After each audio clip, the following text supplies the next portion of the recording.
Register with New Frontiers Learning today.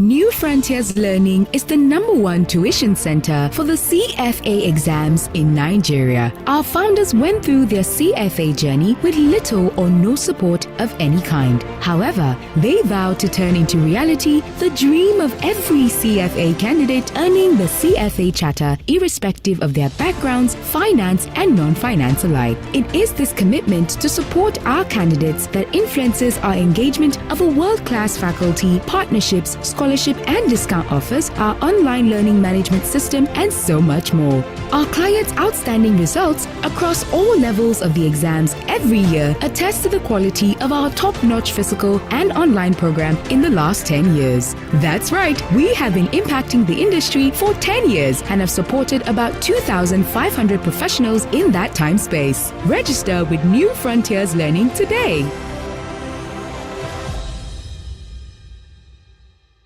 New Frontiers Learning is the #1 tuition center for the CFA exams in Nigeria. Our founders went through their CFA journey with little or no support of any kind. However, they vowed to turn into reality the dream of every CFA candidate earning the CFA charter, irrespective of their backgrounds, finance and non-finance alike. It is this commitment to support our candidates that influences our engagement of a world-class faculty, partnerships, scholarship and discount offers, our online learning management system, and so much more. Our clients' outstanding results across all levels of the exams every year attest to the quality of our top-notch physical and online program in the last 10 years. That's right, we have been impacting the industry for 10 years and have supported about 2,500 professionals in that time space. Register with New Frontiers Learning today.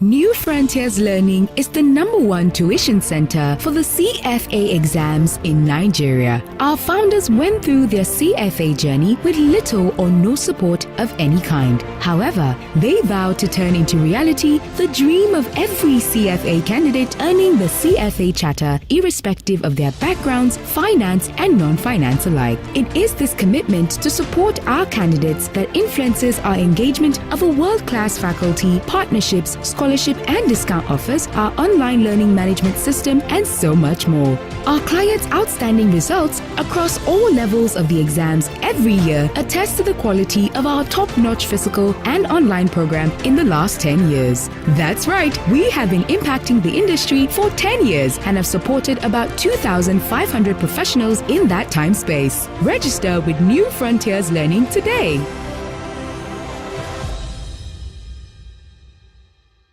New Frontiers Learning is the #1 tuition center for the CFA exams in Nigeria. Our founders went through their CFA journey with little or no support of any kind. However, they vowed to turn into reality the dream of every CFA candidate earning the CFA charter, irrespective of their backgrounds, finance and non-finance alike. It is this commitment to support our candidates that influences our engagement of a world-class faculty, partnerships, scholarship and discount offers, our online learning management system, and so much more. Our clients' outstanding results across all levels of the exams every year attest to the quality of our top-notch physical and online program in the last 10 years. That's right, we have been impacting the industry for 10 years and have supported about 2,500 professionals in that time space. Register with New Frontiers Learning today.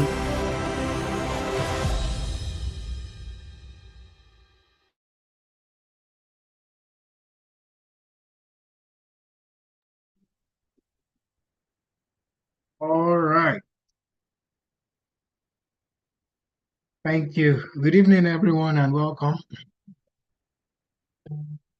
Yeah, thank you very much. Still see a lot of us are joining. Thank you. Thank you. All right. So good evening, everyone. Thank you very much for joining. My name is Ayo Akerotimi, and I'm excited to be with you tonight. I'll be your host for this beautiful session, the final session on our impact series for this year 2025, right? And we're excited to be here. And today we are going to be just sharing success stories straight from our hearts, right? And how practically people have passed the exams, people have succeeded on this CFA journey. So guys, welcome. If you then know someone who should be in this session or who should be attending this session, please let's reach out to them and let them know that they should please join us because we're starting right away now. Thank you very much, everyone. With me already is Iteoluwa Kishi Adesanya, Fumilayo Agbajelola, and Uche Iheanacho. Everybody's already here, and we're excited to have everyone here. So, but before we continue, I'd like us to please confirm that you can both see and hear me, that I'm audible and visible to you. So if you please just type in the chat, yes, we can hear, yes, we can see, and that way we can start. It's all right. Thank you. Okay, William sent an emoji. Thank you. That's one person. Says I'm both visible. Thank you very much, Dan. Dan says I'm visible and audible. Damlola attests that I'm visible and audible. Same with Uche. All right. Thank you, everyone. So we're good to go. Right. Good evening, everyone, once again, or good afternoon, rather. From whenever you're in the world. Good morning, good afternoon, good evening. So welcome. So this evening we have three of our finest. We have Uche Iheanacho, CFA. Yeah, that has to be clear. CFA. She's fixed income dealer at Union Bank, Nigeria. Hello, Uche. Good evening. You're welcome. Hello. Good evening. Thank you very much for joining us. We're excited to have you. Yeah, I'm sure your video will be spotlighted and pinned right now so that everyone can see. All right. So we also have with us Iteoluwa Adesanya. Hello, Iteoluwa. CFA. Oh, hi, everyone.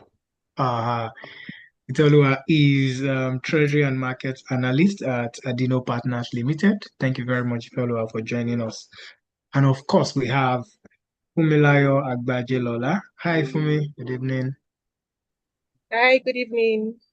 Good evening, Fumilayo. Welcome. Yeah, Fumilayo is investment analyst at Cardinal Stone Capital Advisors, right? So we're excited to be here. So we're starting now. So if you know anyone who should be here on this beautiful Saturday afternoon, please let them be here. We are immensely grateful to God. We're excited to be doing this this evening after it's been an interesting 2025. And if you have success stories in 2025, then you should share them. You should relive the experiences. It's been quite an interesting year, and it's just so beautiful to be able to share some of our success stories this evening with you.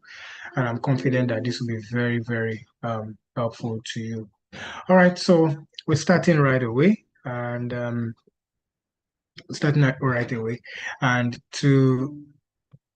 let's just get into it, right, guys? So you guys can turn on your videos, and I guess you've been pinned and spotlighted right now, so that we can start.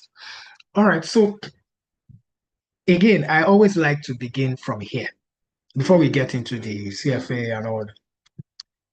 I believe strongly. I personally believe, it's my opinion, that because of my interactions with lots of candidates, that if you do not clarify early enough your reason for writing the CFA exams, you would have questions along the way, right? So I personally believe that there has to be a strong why. You must have a strong why, right, for getting into this journey. And each time I have these sessions with candidates, I always like to ask, why finance? And maybe by extension, why the CFA exams? So let's begin. So Uche, let's go with you first. Why finance? Why the CFA exams, of all exams in this world? Okay. Thank you very much again, Mr. Ayo. Good afternoon to everybody on this call. Good afternoon, Ite. Good afternoon, Fumilayo. It's a pleasure to be on the same panel with you today. So yeah,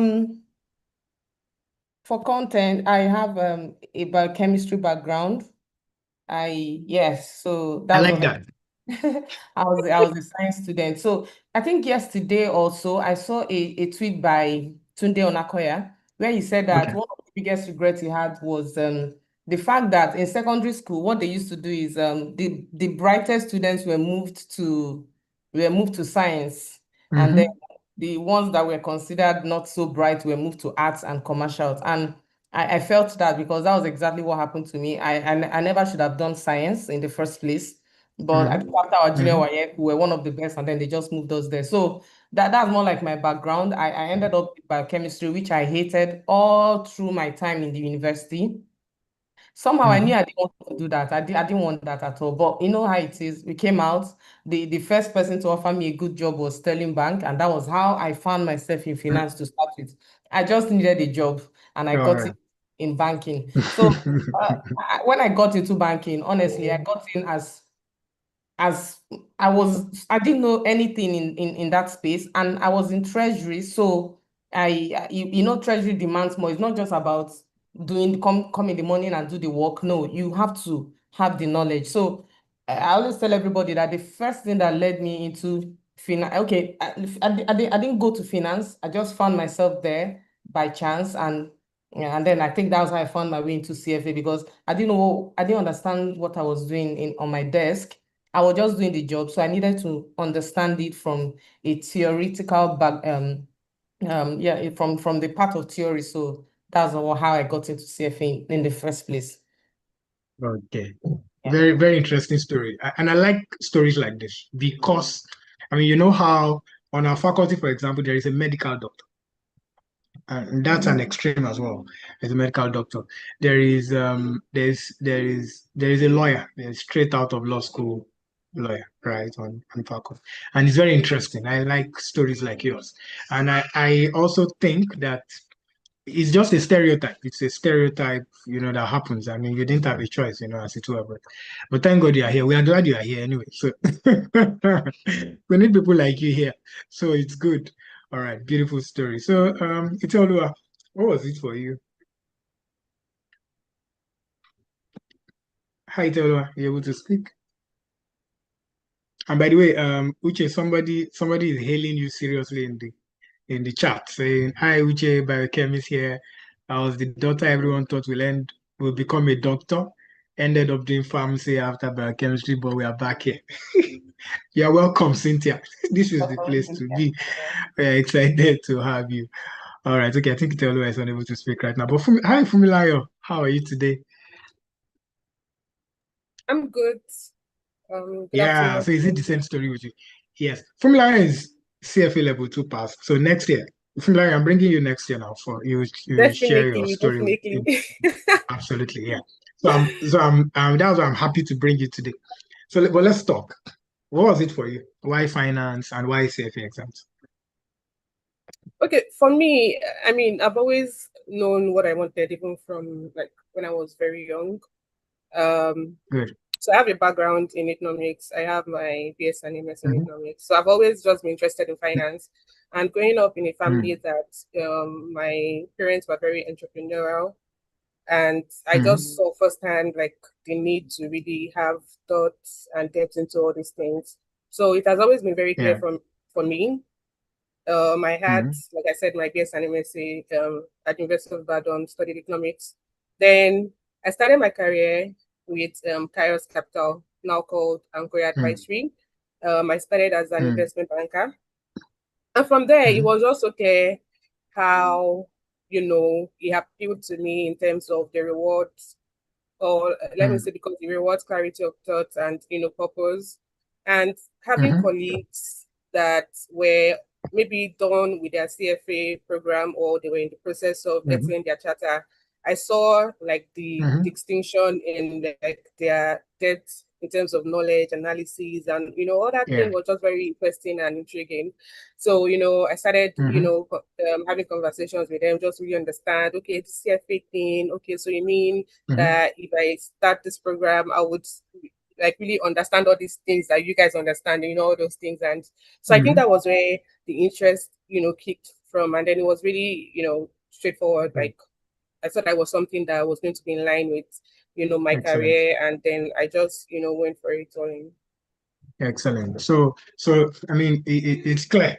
There is always a difference between that person in the finance and investment space who is in the CFA program and the one who isn't. There is a clear gap, right, in terms of the depth, right, of what they understand and what they bring to work. Because again, it's typically how it just flows into work. You are not going through a highly theoretical program that you can't implement at work, right? It just flows into work, right?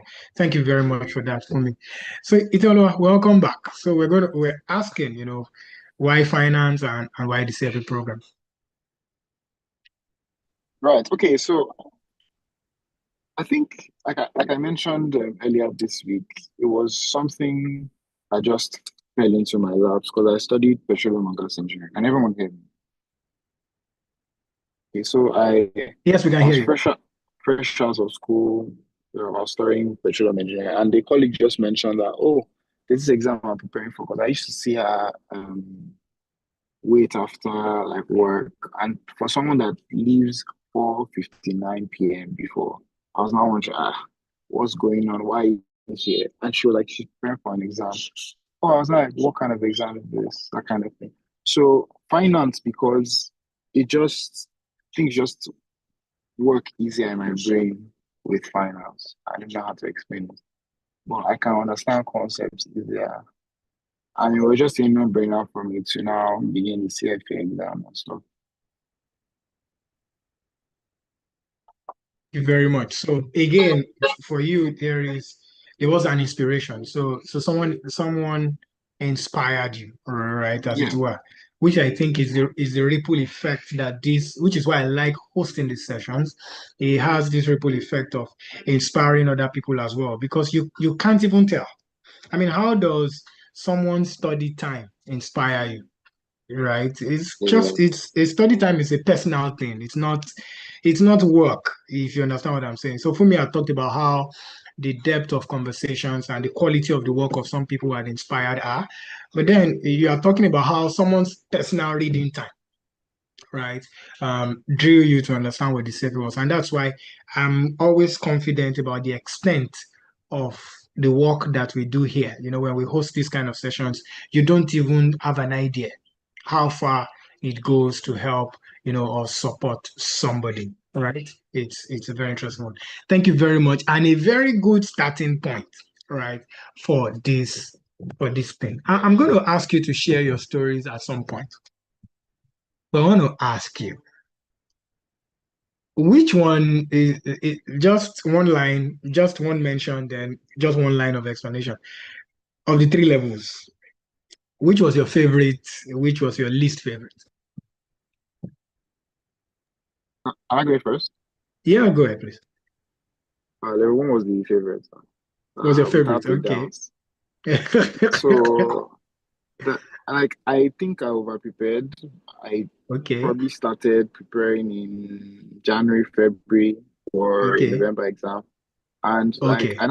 so I'd almost finished like reading on my own before I joined New Frontiers in June, I think, June that year, Okay. 2023.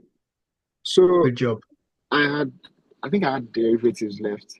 So when Mm. Izu came, he just like brushed up what I needed to understand about derivatives. And derivatives have been easy since then. Level 1, Mhm. I finished with 1 hour to spare on both. Like in the morning, I had 1 hour to spare. In the afternoon, I had 1 Interesting. hour to spare on the exam. So I Beautiful. had like 2 hours in total. I I was like the like, look on this Lucia's cannot be face. the exam. This cannot be the exam I've been praying for 9 months for. Maybe they're going No, to it call us can't into be. another room and give us other questions. Because Thank you. I was looking for what I could miss. I couldn't find it. You could have raised your There, hand and told the pro talk like to come. I as need in, I another was question. I This is not was the so question, right? confused. Yes, like there was a derivative question that I knew that wasn't going to be part of what they were going to mark, because I read the Yeah. syllabus so much that I knew that there were some questions where they usually just test the quality of the exam, but it doesn't add to your mark. Because of the way Mhm. they put the question and it had a calculation inside it, that section didn't have calculations. So I just knew Yeah. that I got the answer, but it wasn't going to. So I knew the Mm. exam that much. But I Mhm. think Mhm. my worst was I think the one I felt. Still good. So the one I felt toughest was I'd say level 2. Level 2 Okay. because I didn't prepare as much. So for level 2, I did not pay attention in class as much because I think a lot was just happening that period. I had to do a lot. So towards my prep, I knew that I had a lot to carry. I still did the 90th percentile thing. I don't know how, but I knew that the exam was slightly tougher than my level 1 and my level 3. Level 3 too, I came out of the first session. I was smiling and I was like, so now so it be that kind of thing. It was the afternoon that actually shocked me because that See afternoon I your had guys 60 only seconds. in the chat. Jide has come for you. Jide, please. No. Let's have It was this actually session in hard. peace. It was hard for me, but no, not hard. So speaking from the heart now. Sorry, I'm in the car, so you might hear some It's fine. background noise. I understand Speaking you're in from the traffic, heart, so it's fine, please. yeah, a month to the exam, FSA and quant, I didn't have anything in my head. A month to the exam, I had to call one of the lecturers at New Frontiers. He was my former neighbor, so we had some rapport. I have rapport with a lot of lecturers. But I had to call him. The first thing he said was, FSA is easier than your level 1. And that just like challenged me. Like, why is my insulting my intelligence? And I had to go back and just like sit down with it and say, I must crack this thing. Right. So I just realized it was fear and the material was a lot. So that level 2 is a lot, but it's not hard. It's not hard. Yeah. If you take enough time, I didn't take enough time. That's the issue. So level 2 That's where was the not my struggle was. best. Level 1 was by far the easiest. Was your But best. I could close my eyes and All write the right. exam. Thank you very much. Thank you very much. Uche, I'm sure you have a fairly different story. Which was your easiest and which was your toughest? Okay, my easiest was level 2 Yeah. and my Interesting. toughest was level 1. Level 1. Level 1 almost threw me out of this program. So my toughest was level 1 Wow. and my easiest was level 2. Now, yesterday was your charter award ceremony with the society. Yeah. And congratulations to yourself and Iteldu on that. That was a big one. I'm sure by now you've been hearing the story of several charter holders. I think you're one of the few, or maybe one of the non-existent one that have ever said level 2 was easy.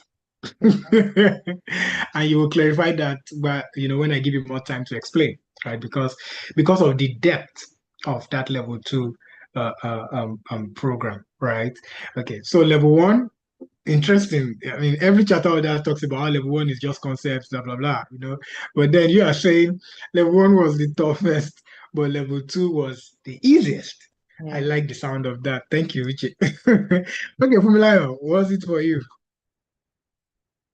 Of the 2 you've written now, tell me which one. Okay. For me, level 1 was the easiest. Okay. Level 2, well, for now, I don't know what level 3 looks like, but level 2 was the toughest. Oh, yeah. Yeah. Okay. And I think what was the problem? 1, was it depth?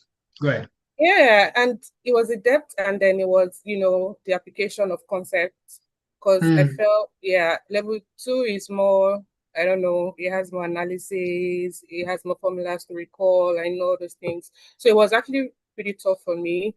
Level 1 was easy, but the only challenge I had was adjusting to the CFA lifestyle. Like, when you start your CFA journey, it's a lifestyle like that you have to just put on you. Like, everyone around you has to know that, okay, I have this exam, like I don't have time to go out to do all this other stuff that I would normally do and stuff like that. So the topics were not that difficult for level 1, but it was just adjusting to having to start studying and going to classes and all that. But you see level 2, Yeah.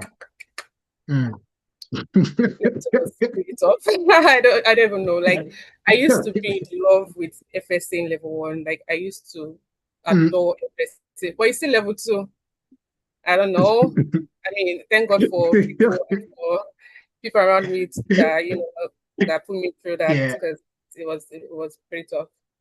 But it was okay. Yeah. I mean, once you just have your strategy and you have that works for you, it's not really something that you cannot surmount. Okay, good. So now this is where we get to really talk about it. I'll come to eventually find out what the optimal strategies are across all levels, level 1, 2, and 3. But that's towards the end, right? That's what I'm going to do towards the end. But then let's look at it like this. I want to hear your stories. Let's share our stories. Just tell me your story. You have as long as 5 to maybe 7 minutes. Just tell us. It's a long journey, especially for those of you who are now charter orders, and even for you, Fumilayo, who definitely has completed the 2 levels right now. It's quite a journey. It's you have a lot to say.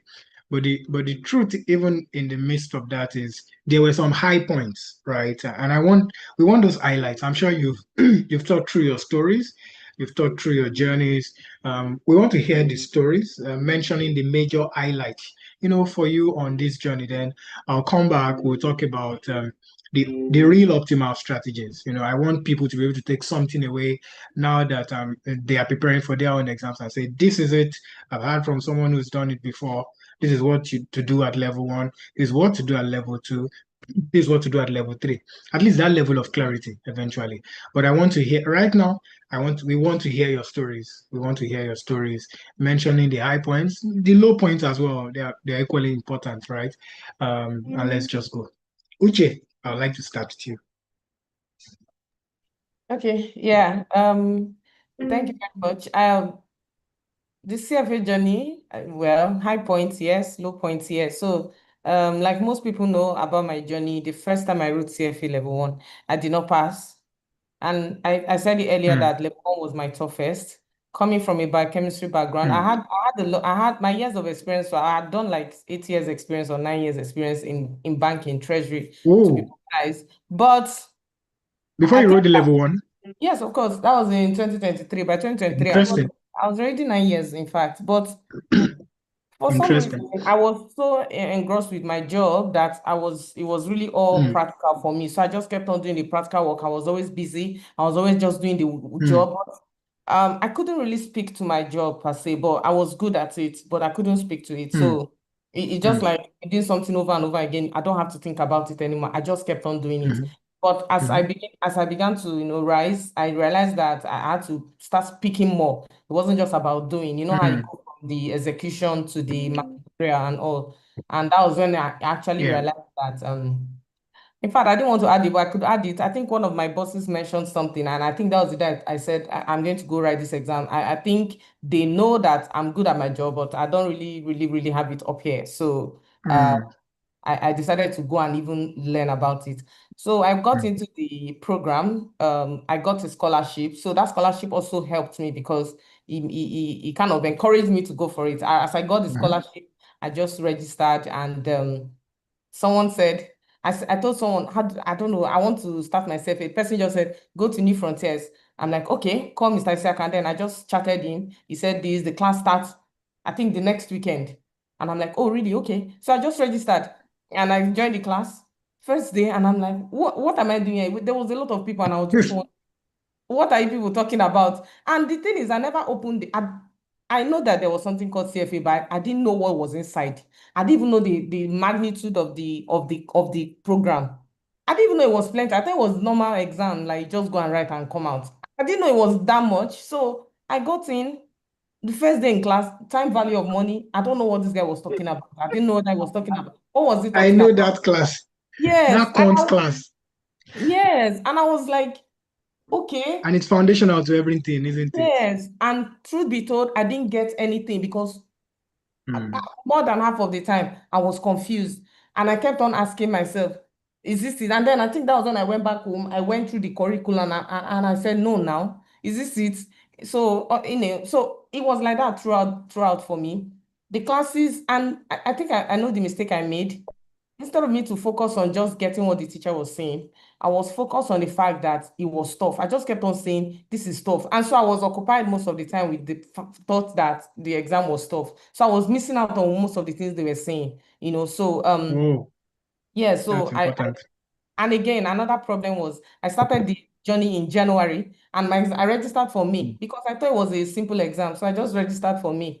honestly, the 4 or 5 months was not enough. It was never going to be enough for me, especially for Wow. someone who was fresh into the program. So I wrote it in May.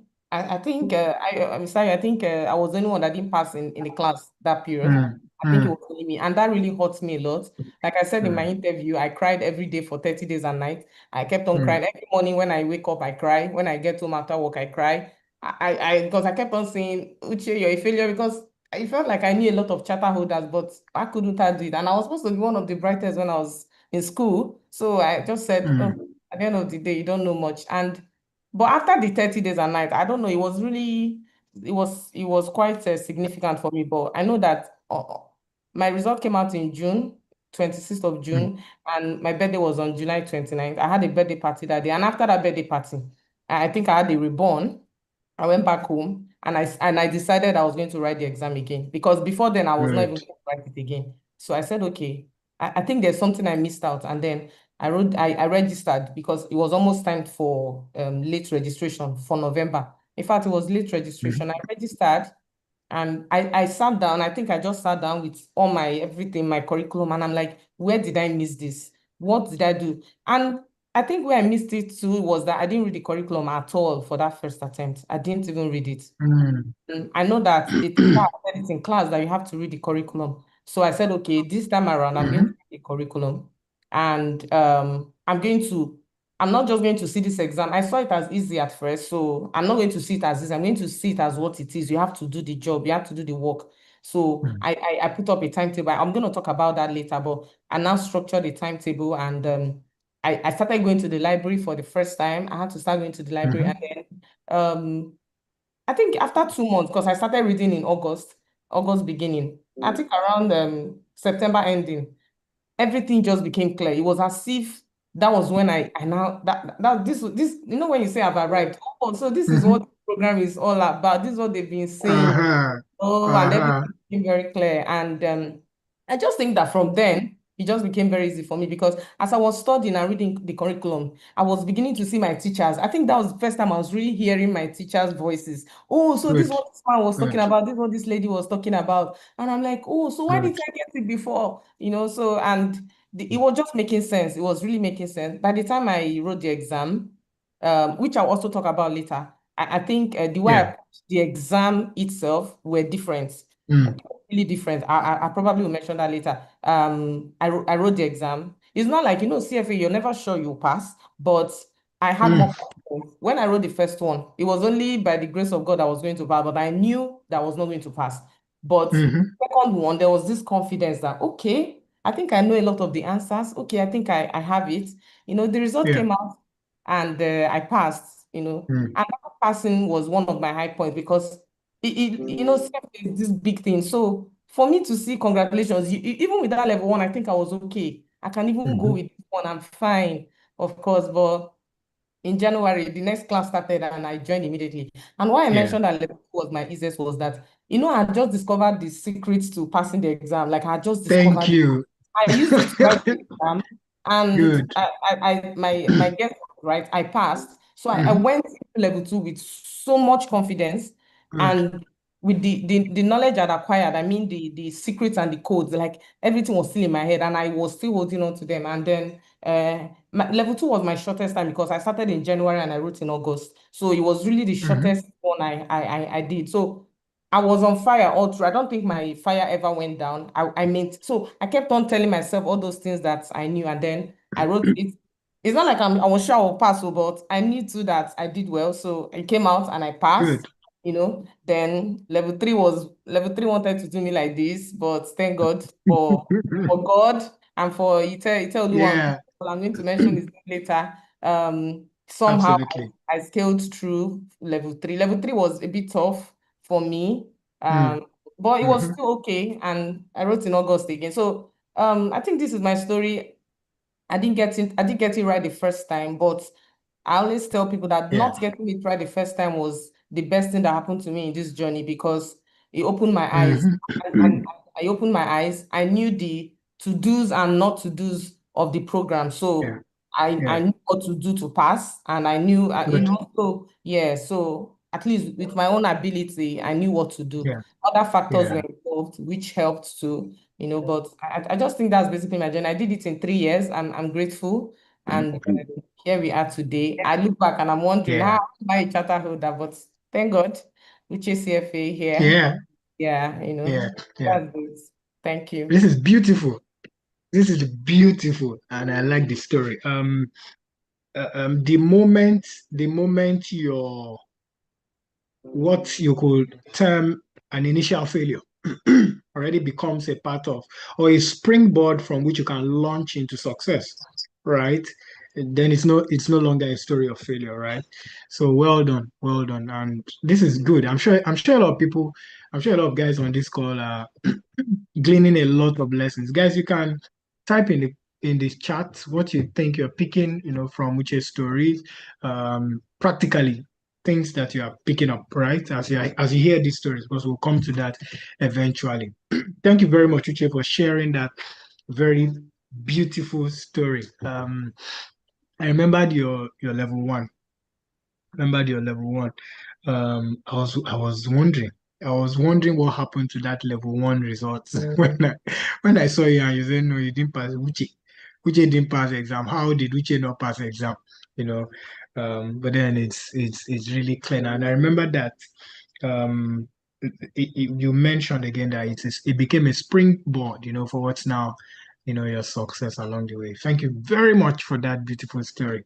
Iteolua, it's your turn. Let's hear how your level one, level two, level three went, and just the journey. Tell us. Okay, I think I've already. Can you hear me? Can you see me?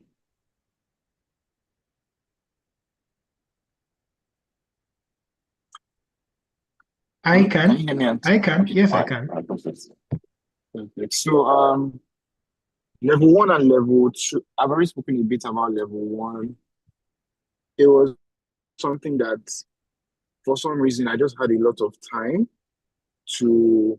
So, for instance, I could dedicate 2 hours every day because, like I mentioned, also I start work by 9 a.m. So I would get to work at 7 a.m. and put in that time.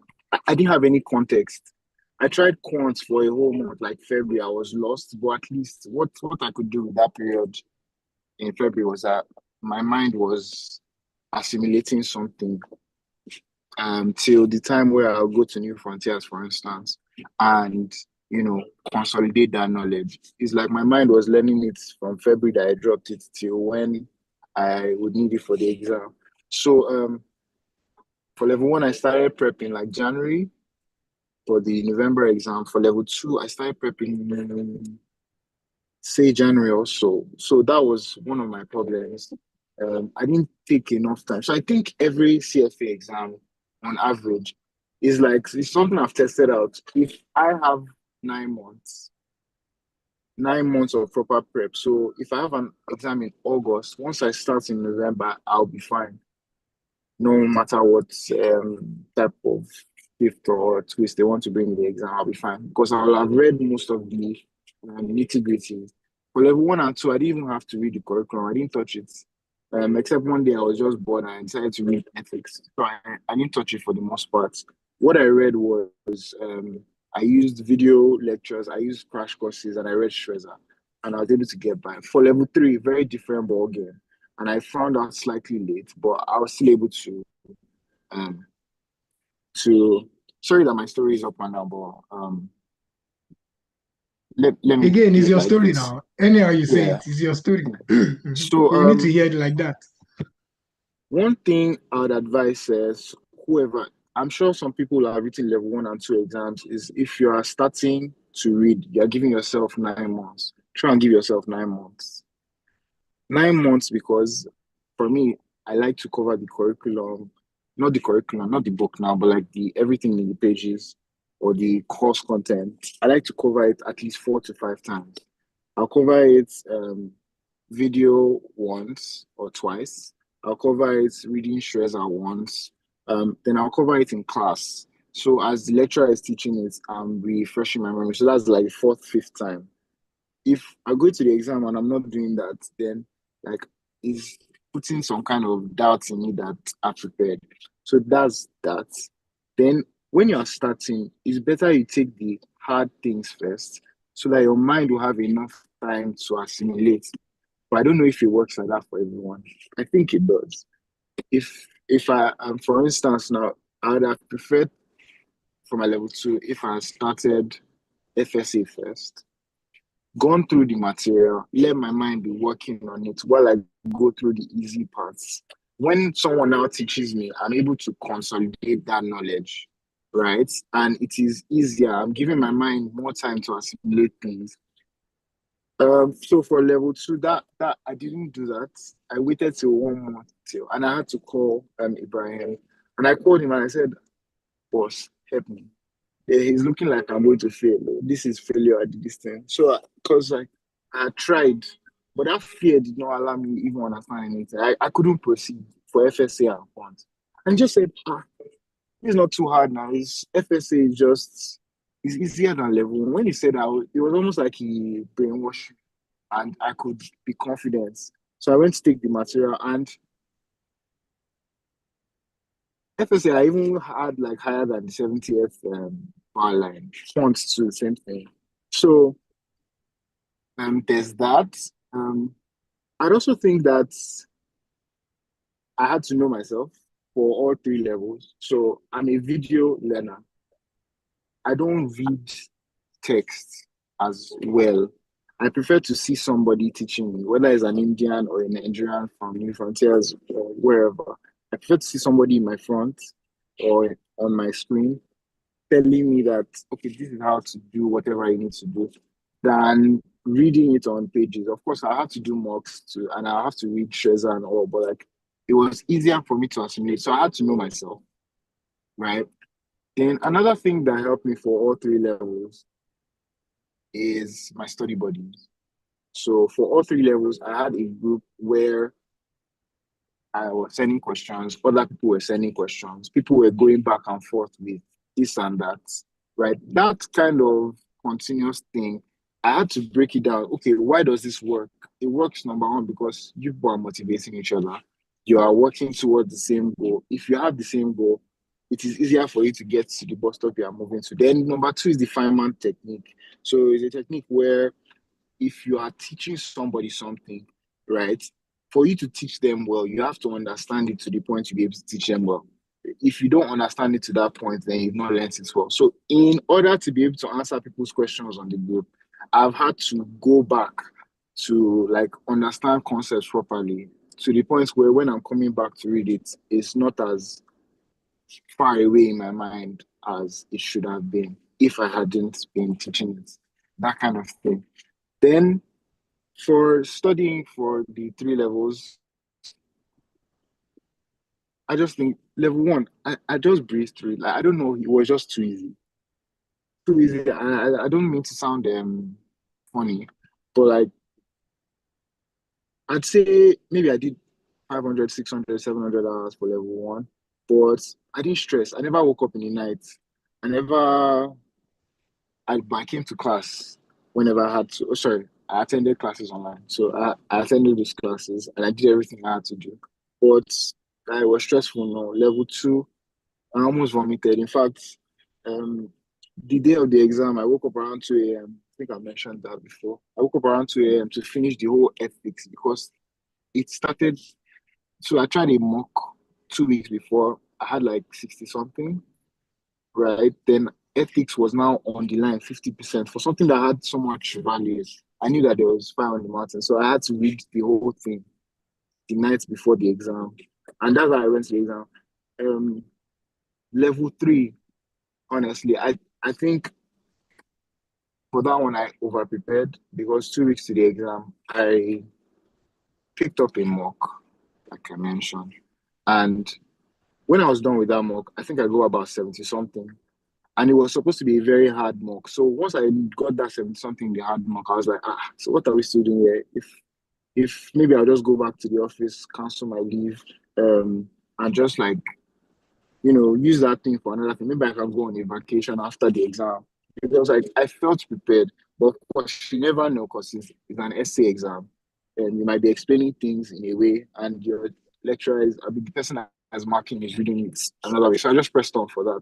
And funny enough, for level 3, I fell sick the most times in that August. I went to the hospital twice because I was always dizzy. Because once I wake up, I'm starting with a mock from like 8 a.m. to like 4 in the afternoon before I finish the mock. And once I'm done with that mock, I'm marking the mock. I'm marking the mock till around 6, 8, 9 p.m. Trying to get my corrections, trying to look at all those things. I think I did for this level 3 exam, I did the most mocks. When I counted, it was about 23 full mocks that I did. One full mock takes like 5 hours. So I did it over, then you have to mark it. So like the time I used to fix everything was very took time. Sorry. So yeah, that's most of the story.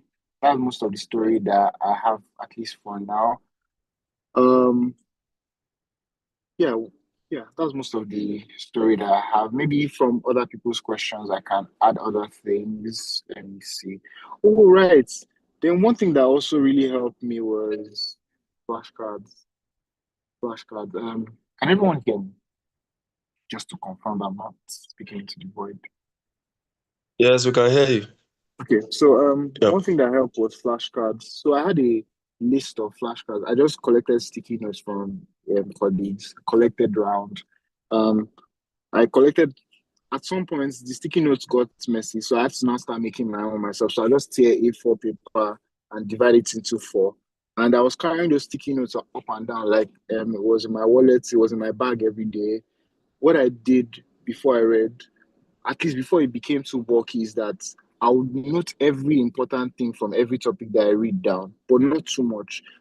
I'm not trying to write a note. I'm not trying to do a course paper. I'm just trying to put things down, like formulas, important things to note that I need. And I wrote all those down. At some point, it was like maybe 200 pages, so it took me like 2.5 hours to complete. But I tried to go through it every week. Once I was going through it every week, that problem of, oh, I read this last month, I can't remember that I read it at all, was reduced. Like it was reduced to almost the barest minimum. Formulas were now more like images in my listing because I had seen the formula so many times. I didn't need to think, oh, where does this go? Where does that go? It was just instinctive.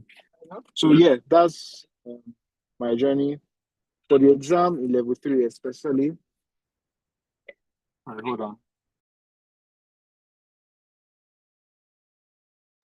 on. So for the exam level 3, the AM was really easy. What I had to be conscious about for the level 3 exam is that for the first time, I didn't have enough time, right? I finished just on time. For the afternoon paper, I had 16 seconds left before I submitted, right? So I checked everything. I'd finished, then I went back to check everything. Then I had 16 seconds left. Not that there was no time at all. But that's what people usually complain about, that there's no time for the level 3 exam. So you must be fast. One thing I advise is try and use the keyboard that they would have at the exam center to practice for your mocks. So it's not the flat one, it's not the comfortable one that you see on keyboards, Apple Macs, and everything. It's the bulky ones that you press and your hand will be like it's digging a well, that kind of thing. So that slowed a lot of people down, including me, because I'm not used to typing on that type of thing. So it's something to note so that's usually what I have to say. Thank you. Thank you very much for your pictures. I mean, I was thrown out for a moment by my internet, but I'm back now. And thank you very much, Iteolua, for that comprehensive story. And I'm still coming back because we must be able to articulate clearly, right, what those strategies are, for people. Fumi, level 1, level 2. Yeah. Okay. Tell us. Okay, do you want me to start about my CFA journey or just tell me your journey. Okay. Well, I mean, I really don't know what to say. I think Ite and Uche, they've said it all, but just your story. For me, my story. I think I tried not attempting the exam now, preparing for the exam. I think first time in 2022. So it was just a colleague of mine then had just passed level 1 exam. So I was like, okay, let me even try this exam and see what it looks like. And I remember, having access to the curriculum, and I was just like, you know what, nah, this is not for me. That was 2022. Then come 2023, then I had other colleagues where, they told me about the tutorial center and how it made their reading and everything very structured and very put together. So I was like, okay, maybe this is what I need, like something that, that would guide my journey. So that was when I started the CFA journey all over again. And I mean, one of the early eyes in the journey was from studying within a community. And from level 1, it was also being part of like a tutorial center that gave me structure and also gave me accountability. The fact that it helped, we were able to push ourselves, we kept each other on track, and, we just try to remember, remind each other how and where we started from. So I guess the sense of community for me made it like very interesting, and it made it very worthwhile. For my levels, I would say it was level 2. Remember I said that my level 2 was like the toughest compared to level 1. And this was because the volume increased, obviously. The questions were more complicated and it was more application based. And I had to completely rethink how I studied. Like I had to change my overall strategy. And for me, it was also very challenging because I know you would also know, like it was also that period whereby I lost my dad, and it was still it was even like during the thick of classes and trying to write the exam. And it was like maybe the lowest point of my journey because I still had to study through grief, and that was very difficult. I remember you were in And class that very weekend, and I was asking you how. Yeah, I came to class the next day after, like the second day after I lost my dad, actually. And I know everyone were like, "Oh, Funmi, you lost your dad a day before. Like, what are you doing in class?" And for me, they didn't know that it was that community, because in my head, I was like, I don't want to be at home and like, let me come to class. Let me see my people. Let me see my friends. Like, let's talk. Like, I don't want to, relieve that. So, I mean, it really helped, like, build that community and whatnot. So again, maybe one of the biggest highs was also maybe like for both level 1 and level 2, walking into exam hall, feeling calm, not because the exam was maybe easy, but because I knew I'd done the work, right? And I know that everyone's story is different, but I feel that for me, it was just finding a strategy that works from the onset. So I know that for most people, like one of their biggest issues is, oh, should I focus on the curriculum, or should I focus on like maybe one of these prep providers, or what should I do? And I tell them that you need to understand you, and you need to find what works for you, right? So if you want to read, so for me, I feel that if I've not touched the curriculum, I've not read, right? I really, even though, there's class, you have access to maybe all these Macmeldrum and whatnot, but I still feel like I need to like study the curriculum myself, or let me even understand what the content is and whatnot. So it's just finding your strategy. And if you know that you want to like study with the curriculum, so what it means is that you need to like give yourself like a very good head start. So you're not starting late. So if you're writing in August, maybe you want to start praying in January because the depth and whatnot. So just finding the strategy, not switching because my friend said, oh, you need to maybe use this video, you need to use that video. Because when you switch strategy again, it just puts you off completely, right? So you just find that thing that works for you and then you just go with it. And I would also say that maybe one thing I also learned is maybe for me, for level 1, I realized that very quickly. It was studying just enough and also having time to solve questions, right? Because I tell people that reading makes you feel prepared, but practice tells you if you actually are prepared. Does that make sense? Because I remember in level 2, Yes, it was FSA. I think it was multinational operations or something. I was so sure that, I've read, I really understand this. Oh, ask me questions. I can, I can teach you, I can talk about it and whatnot. I remember I opened the curriculum and started solving questions. And the first 10 questions, I think I only got one. And I was like, wait, but I read the curriculum. I thought I understood the concept, and the first 10 questions I only got one right. So it's just for you to understand that it's not just about reading. Yeah. You need to practice these questions to really True. to make you understand. And sometimes it could even be that through practicing questions, like some of these concepts, you even get to understand them more and whatnot. So I feel that like if you also have that strategy in mind, like it's not just about reading like everything in the curriculum. Are you also solving questions? So you have enough time to practice and whatnot. It also helps. And also like having a community. So from level 1 in class, I saw some very awesome people in class, and then we formed our own group on WhatsApp. And from there, you just need that support system, because at work, I know people know that, oh, she's writing the CFA exam, but they don't really understand because they're not in the system, right? And you need those people that, you can always encourage yourselves, like, oh, I'm feeling not so good about this concept. Can you explain to me? Or maybe I don't feel like reading. Like you just have a way of encouraging yourselves and whatnot. And also, we also sit back every evening, solve questions, or maybe randomly if someone just puts a question there, and then we're getting on calls and whatnot. So having that community too, because for me, I don't know how to just do things on my own. I don't know, like I know that maybe some people can, but for me, I always just need to have people around me that I can talk to and whatnot.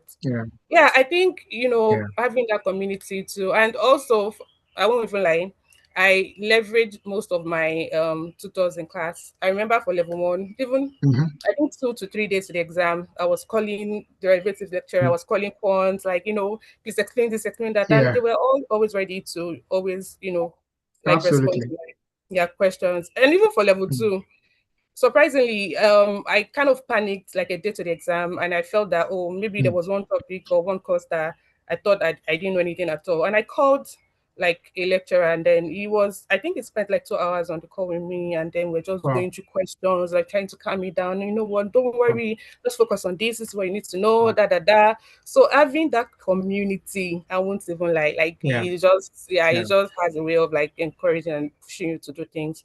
So I would just like wrap it around, like, I mean, if you just are able to build your community, practice early, have a strategy that works for you from the onset, and don't switch, I think you're good to go. Thank you very much. And that I like your description of the community. It's a robust one in the sense that it's not one-sided. It contains both people who are headed in the same direction as yourself in terms of other candidates who are writing the exams, right? Same level, heading in the same direction. But also includes people who are already at the destination you're trying to get to in terms of faculty. So if you have a community where it's just candidates alone, that's not complete. That's not a complete community. I remember Itolo had talked about how he had also leveraged faculty as well, and I know very well that a lot of people constantly reach out to faculty, which is something that is unique about the program at New Frontiers. I know that a lot of people ask for people, in other places it's difficult to reach out to faculty and all those kind of things. But again, if it's New Frontiers, then our teachers will definitely be available to reach you. Well done. Let me then do it like this. Let me walk backwards. So let me start with you, Fumi, and say you've written level 1 and level 2, and you have passed. And I'm confident that, of course, next year when we're doing this, we'll be here on level 3 by God's grace. Are you able to say very articulately optimal strategies for level 1, optimal strategies for level 2, right? That you think that any candidate, who is getting into level 2 or getting into level 1 should know, but just in in a very clear way, in very concise ways. Are you able to, mention what those strategies will be? So for me, Are you able to go? Oh, yeah, sure. Yeah. Level 1 first, then level 2 next. Okay, so I will start. Okay, yeah, level 1. So level 1 for me is about foundational knowledge and discipline, right? So I feel that is what the CFA program is testing at that level, your foundational knowledge and discipline. So that's why for me I call it a test of concepts, right? So optimal strategy would be focus on coverage, not perfection, right? And I would explain, most people think you need to like cover everything like from page to page. So I believe that everyone has access to the curriculum, and then like the weightings for each of the subjects, right? So you need to build your strategy. Okay, which what are these subjects that they have like the most weighting out of the 10 courses? Like just have your strategy around that. So you're focusing on coverage and not perfection. And I'll say the second would be maybe short, consistent study sessions. So like I said, when I was talking about my CFA journey, building a community, having a study or having several study sessions where we would come to also teach, brainstorm, and just encourage ourselves. And then maybe the third would be maybe practice early and don't obsess over difficulty.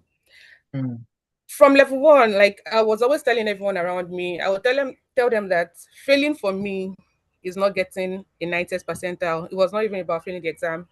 Excellent. So I had my benchmark for failure, and it was not getting a 90th percentile. So that would help you mute those noises or those people that would say that I know like 10 people that wrote this exam and only one person passed. So for me, I didn't want to hear like, no, that's not my story, right?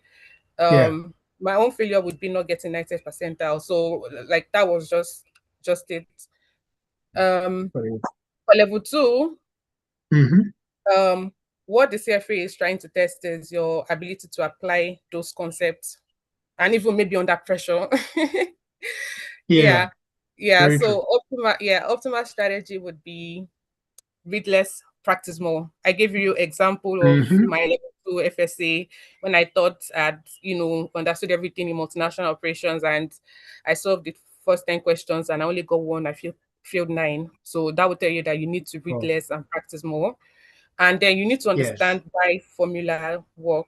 So it's not just about cramming or having the formula book, right? You need to really understand, and this will help you for maybe courses like maybe fixed income and even derivatives, because most people tell you that, derivatives were like the toughest. For me, for level 2, it was like the sweetest for me. Like I absolutely love derivatives, and it was because I was able to understand those formulas and not just cram them, right? And also keep an error log.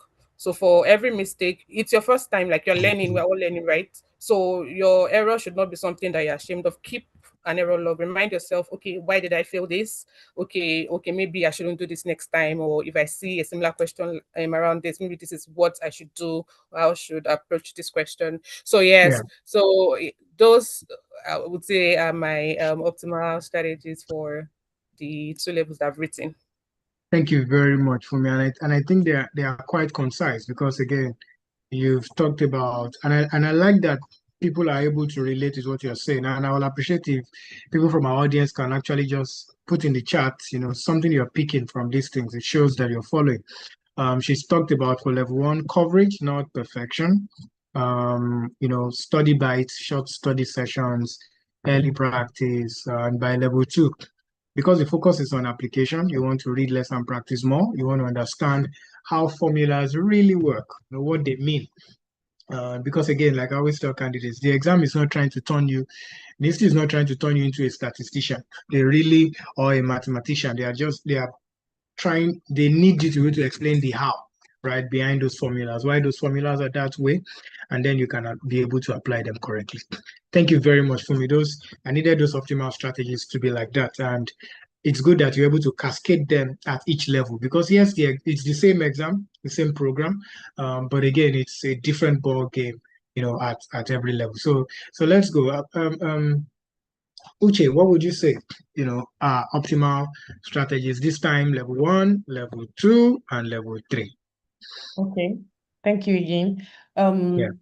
So for level 1, since it's like the beginning of the journey, you have to give yourself enough time. I think time is of essence. So give yourself enough time to be able to understand the concept, especially if you're coming from another background. You're not really like a finance candidate, So I think giving yourself enough time to understand everything. So when you make your registration, I think you should just space it out so that you have enough time. For me, I think 9 months. 9 months is okay. 9 months to 1 year is okay for a level 1.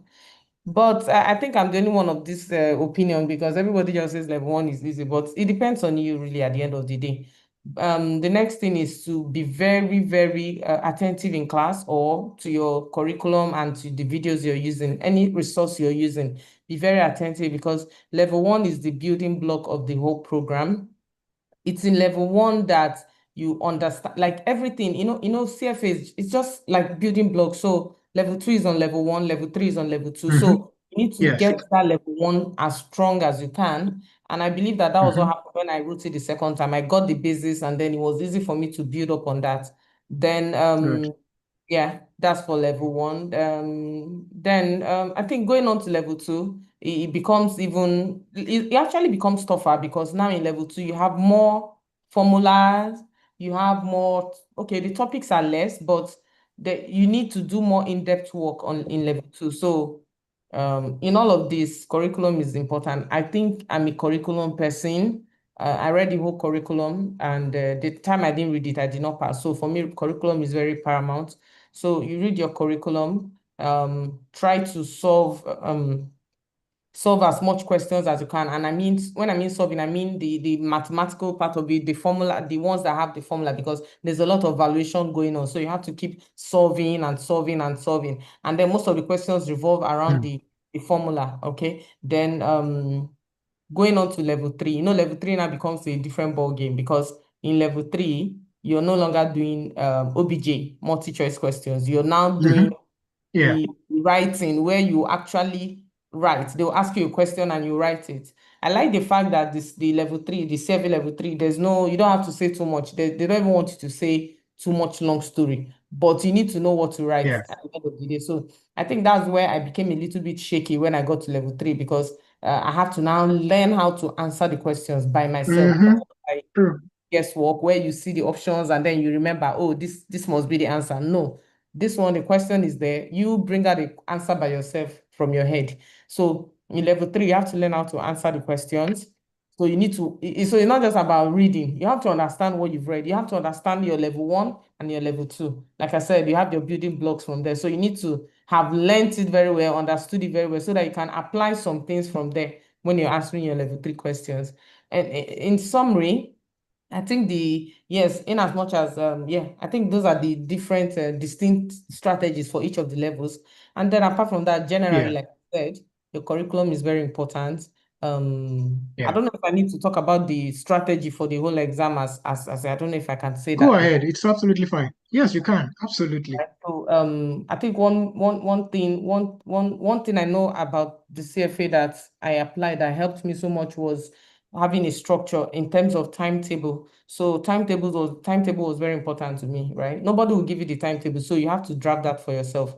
I know there's some website like the 300 hours. I'm not sure if it's that or something. There's one that will show you, this is the format you can follow when you're reading, but you can do what works for you. Like Ite said, know yourself, so you can do what works for you. For me, I followed the curriculum the way it was stated. So I always start with cons, all the way to economics, maybe FRA, just all the way down. Ethics usually the last one, but ethics, I do it in between. So I listen to it in the car that's when I'm driving. I listen to it when I'm waiting for something, or when I'm just there waiting for somebody or something. I listen to ethics. There's always that ethics running in the background, but I just follow the lineup like that. So I have like a timetable where the days I'm reading, the topics, everything is there, and I have to follow it very strictly. If there's anything that Yeah. will pull me back from my timetable, I have to make up for it either before or after the time. But I have to, so if this is December. If I want to read my curriculum, if I'm sitting for the August exam, for example, by January, I'm starting my timetable, maybe January 2nd. So I'll do January, or let's just assume January. I start from January. I can decide that from January to April, I want to be done with the whole curriculum, cover to cover. So I put a timetable that marks each of the topics. So I'm looking at the number of pages for each topic so that will determine the number of days I'm allocating down. So I'm kind of doing a kind of asset allocation on all the courses, Yeah. right? So I'm allocating time and days to each of them. There are some I like to do on weekends so that I can focus on them and do them very well. So that's it. Having a structured timetable is very important. I know some people write this exam without timetable. I don't know. They just go ahead, but I think that helps a lot, you know. So because I'm following a time, and I know that, okay, so after April, when I'm done with the curriculum, I'm answering the questions, and as in I'm answering them for probably the second time, I'm going to the mock and all. Then the next strategy will be making sure I read every day. So I used to read every single day, even if it's one page, I must read something, because one thing about the thing is, if you miss, I feel like if you miss out on 1 or 2 days, it begins to pull you back. So, but if you keep putting yourself, you see that there are days that are very good where you read very well. Some days might not be so good, you know, but that daily reading kind of helps, the consistency. Then I make use of my early mornings and my late nights very well. So the time when everybody is sleeping, not like midnight, but like before I go to bed at 11 or 12 midnight, I try to read. I wake up earlier than usual and then I read.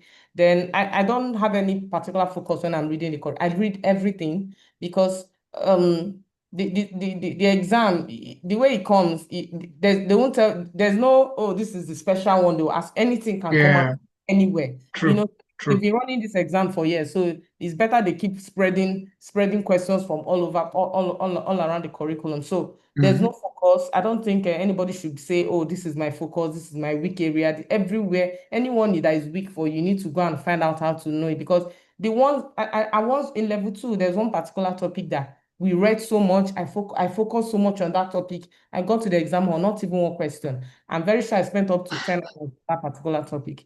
So my point is, imagine I focused so much on that one and left out the others, the ones I felt that they were not important. Okay, so that, and then I think practicing and revising, and consistency is really the key. The strength to move on. CFA journey is, do you have the power? Can you do like, it's not about your brain now, it's not about your smart. Anybody can write and pass this exam. It's just, do you have the resilience? Do you have the determination to see it to the end? Can you sit down for hours and hours and hours and keep studying even when you are tired? That was one of my strengths. No, not my strength, one of my secrets, where even when I'm tired, I would take coffee on top of the tiredness. I think that's why I kept on, I kept on falling ill. Ite mentioned that he was falling ill. I think it's one of the side effects of studying so much, because you do things, your body will be telling you, go and rest. But no, you cannot, now, if you're listening to your body, you would probably end up missing it at the end of the day. So you have to keep pushing and pushing. Then time management, throughout my journey, everybody knows you can't be saying yes to we're outside or something. You have to be inside and reading. You have to be studying. Like everybody is outside, you will be inside. Okay. People come home after work, you sit back and stay back and study. And when you're driving, I'm driving in my car, instead of listening to music, you know how that helps in Lagos traffic. You're listening to Mark Meldrum or the IFT guy, it can get really tiring and boring, but that's what you have to do. Okay, then I had to also outsource a lot of things I'm doing. I didn't used to do any housework anymore. I had to pay for some of them actually, because I don't have time to do all those and all that. Then and another thing is pressure management. I wanted to talk about that. So in level 1, I got in with a lot of pressure. So I was so pressured, but I had to now teach myself how to manage my pressure. So what do I mean? I had to stop telling myself, oh, this exam is so hard. Or so I started telling myself, people do this, so I can do it.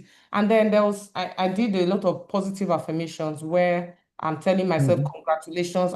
In fact, I started calling myself Uche Naihana Just CFA about 2 years ago. So I was meaning that I'm going to get there. So whatever it is that I need to do to get there. So there's a lot of affirmation. Congratulations, you have passed the level 1, you have passed the level 2, you have passed I kept on saying it every single day. It was on my screen. on my laptop. Once I open my laptop, that's what you see. Congratulations, Uchenna, Ihanacho, CFA. So I kept on seeing it every day. So I think it built my confidence. It helped me to relax and know that, oh, you can do it, you can do it. Okay. Then get to the exam hall. I noticed that when I wrote the first one, when I got to the exam hall, I was a bit relaxed. Why was I relaxed? I need, when you're just like, this thing, I beg, I don't know. I just kept on doing, I don't know. If I see a question, I don't think about it deeply, I just move on.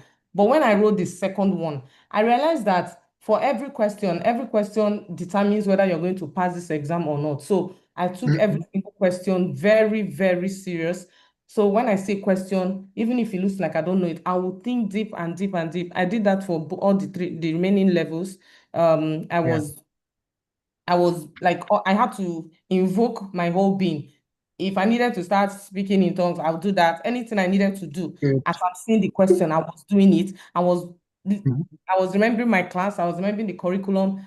So I remember that in my level, when I wrote the last one, by the time I finished, my head was hot. Like when I mean hot, I wanted to remove my wig in the exam hall because it was very hot. I felt I was invoking every being, every part of me. So I think that was one of the exam strategy. Arrive early, be confident. Of course, I've prayed enough, prepared enough, and then attack every question as if this is your do or die question. So there's no question that is small. I think those were some of the strategies I applied throughout my levels. Thank you. Thank you very much. Thank you, Uche. Thank you very much. And you've been really, really detailed. And I'm glad. I mean, I can see people already mentioning that this session is already adding a lot of value to them, because again, the secret of great men is in their story. So that's what it is, right? And clearly you have been able to demonstrate that. For your level one, I hear you say there should create space, create room for preparation, right? Between when you register for exams and when you intend to actually write the exams, there should be sufficient time. Nobody is, when you talk about pressure, really, the biggest pressure or the worst pressure is the one you put on yourself, right? I'm sure a bit of physics, the word you call pressure is essentially the same word in physics called stress. All right, so it's the same thing. So if you're able to improve it's more dependent. The force is the same. It's constant. Everybody writing this, how pressure is force per unit area, and the force is the same. The force of the exam is the same. The weight of the exam is essentially the same, but the difference will be the area, the adaptive capacities you have built, how you intend to manage, pressure, how that denominator is going to be the same across board. So the denominator about how you spread your preparation time, the denomination about how the affirmations, have worked, the denomination about how there's no social life, as it were, for that period of time, the denominator about how you're paying strong and deep attention at level 1. At level 2, you are practicing and practicing and practicing. At level 3, it's not about so much writing as to how much it is about how to answer. There is how to answer. I know people who have failed level 3 exams because they didn't know how to answer questions, right? And then the moment they began to pay attention to how to answer questions, and we have quite some sessions on YouTube for free where we've dealt with things like this. There is how to answer questions, because again, it's not only multiple choice questions anymore. It's vignettes, episodes, and then you're writing. You are literally writing. How these questions will look like. Then the timetable. You can't downplay that now. It's having a plan from the beginning. You're setting out your timetable. You're reading daily. You're studying daily, right? I think it was Olayinka Oyetunji that said on one of our programs and said that. Every human being is a product of a habit. You must develop solid habits. You must develop good habits, and one of it is reading every day. Outsourcing stuff, arriving at the exam venue early, pray enough, prepare as well. Thank you very much. Those were very robust things. And yes, confidence is a key point. The reality is there's no exam where you have done exceptionally well. That to a point you were not aware that you were going to pass. Like Fumi was saying, it wasn't a question of whether she was going to fail at 0. It was a question of how a failure was passing below or scoring below the 90th percentile. Right. So definitely confidence is a key point. Thank you, Nima, for that, and affirmations as well. Yes, that's true. Those affirmations very important. They help you, right? You will gravitate towards your affirmations, right?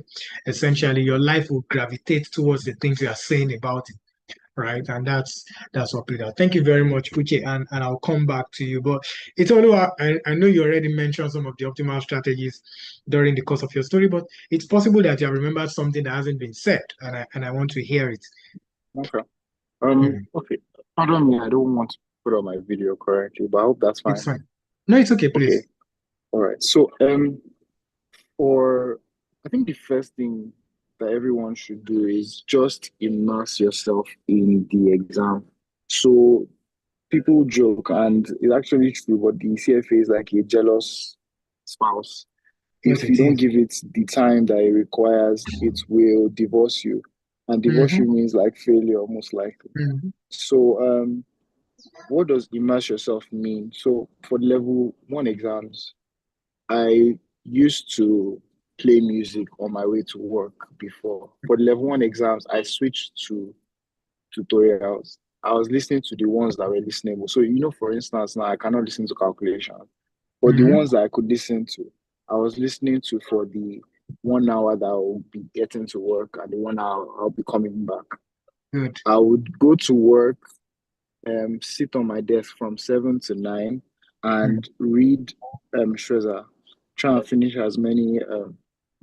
There's an immersion that happens, like you must immerse yourself in it. Before you start reading, you must research who is the best prep provider on average, who has the best mocks on average. Mm-hmm. What is the best time to start reading if I have my exam in 1 year, for instance? You Mm-hmm. must be armed with knowledge before you go in. And is one reason why people would say the level one exam is hard, because everyone is usually coming in fresh. They don't have context. For instance, some people might not even be able to use the calculator on exam day because like they've never been in spaces where someone has told them, oh, you need this calculator to do this, this, and this.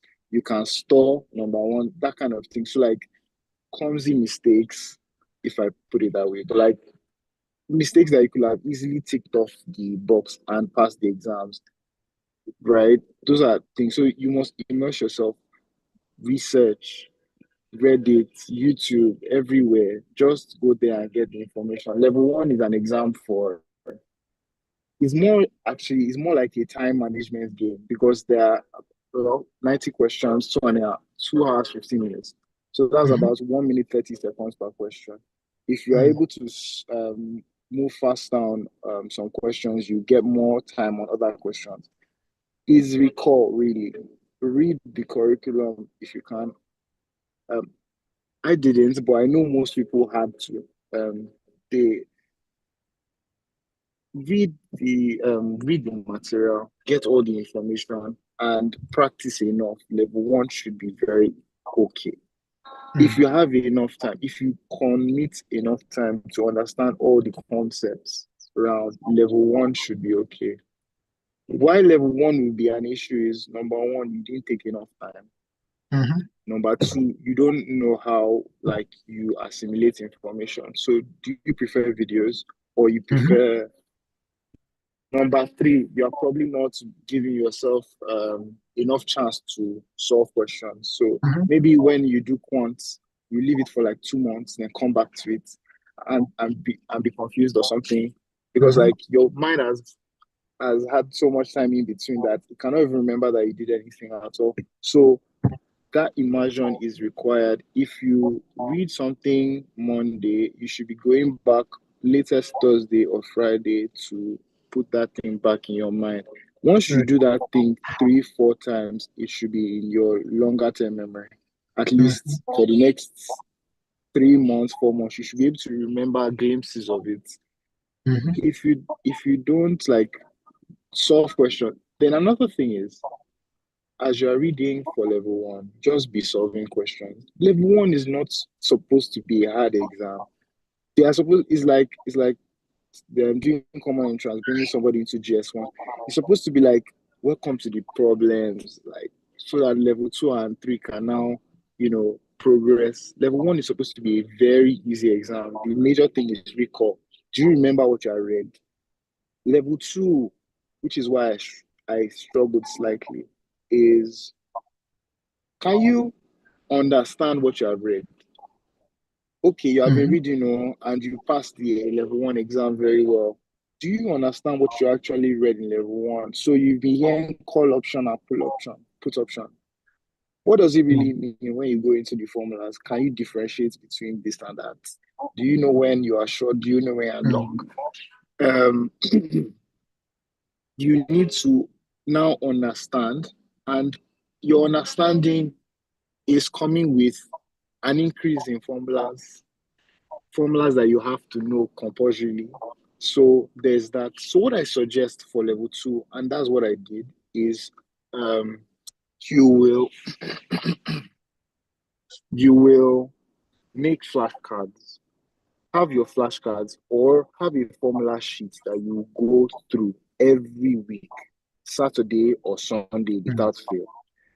For me, because I could read through my flashcards, at some point, maybe like 200 of them, I could read through them pretty fast. At some point, I started removing some of them that were already in my mind because, like, I needed to move through it faster. They were already in my head, no need for me to be going through. It might take like 2 hours to get through at some point, but if you can't recall what you've read, it will be like you are starting from the beginning every time you pick up the course or the actual topic to read again.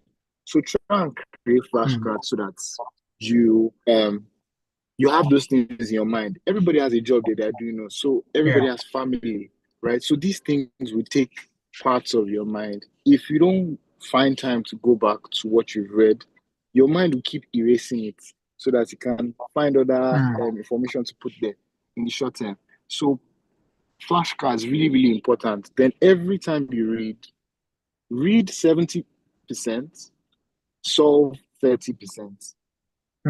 So, for instance, if you're reading for 1 hour, you can do 45 minutes of reading and 15 minutes of solving questions. What questions do is that on your mind, they have a stronger psychological impact. So, if you solve a question and you get it wrong, for example, the pain that you got it wrong, right, would be stronger in your memory than you just thinking, oh, you've read it and that's all. Your mind is not being as actively engaged in that time because you've not solved questions. Okay, so you are reading, but have you actually tried to put yourself into that question and try and get the answer that you're getting? You can't read questions. It's not possible. I know people that used to read mathematics, and some people are smart enough. They can do it. They will just read. I know someone that never did any mocks. He barely touched practice questions, and he passed both level 1 and 2, right? But on average, you are not Superman. Don't try and be. When you are reading, put the practice questions beside you and try and be solving them. That's the easiest way to remember. Then also don't forget the flashcards. Then towards the immersion again, please ensure that at least 600 hours comes into your reading. If you don't read for 600 hours, try as at least 500. I try to hit 650, 700, right? And this includes classes, of course. But when CFA says 300 hours, they expect that the person's mind, body, soul, spirit is in that 300 hours. So there's no time for Instagram in that 300 hours. You know, when I pick up books, I don't read for 1 hour stretch. I would talk to people in that time. I'll chat to people in that time. 5 minutes here, 2 minutes here, 1 minute there. And I'll say it's 2 hours. When CFA is telling you 300 hours is required for one exam, they are saying that your mind, soul, spirit, body, clothes, hair, everything is inside that 300 hours. So it means that if you are projecting to yourself that using it to chat, you will need around 600 hours to correct for, oh, I'm confused. Oh, I'm tired. Oh, I want to eat. Oh, I want to do this. Like, just look at 600 hours. Put it in a timetable. So Monday, 2 hours, 2 hours, 2 hours, 2 hours. During the weekday, weekend, 6 hours, 7 hours, 8 hours. If you like 12 hours.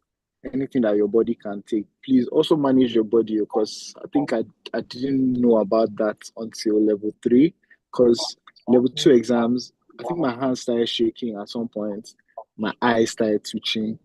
So like there were things that I did not manage properly, right? I should have just like calmed down, because it was not that serious. I should have just calmed down, taking some time to maybe hydrate. I just go out and see the sun. I was doing like it was like life or death, that kind of thing. So your health is very important. Yeah.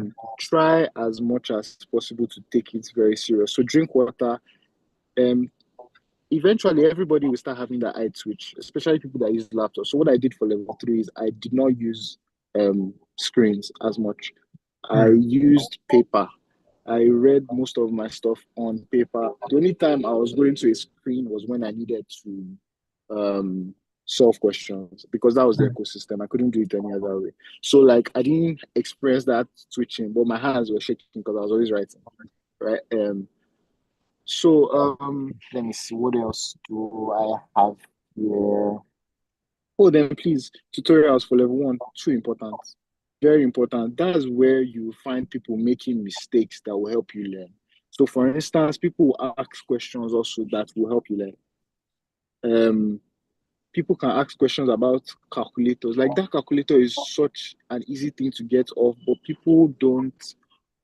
If you're not in a place where people are making mistakes that you can learn from, you also make mistakes that they can learn from and teach you how to do. Like, is a problem. It's a problem because it's something that you can easily take off the list, but you might end up walking into the exam with if you can't fix it.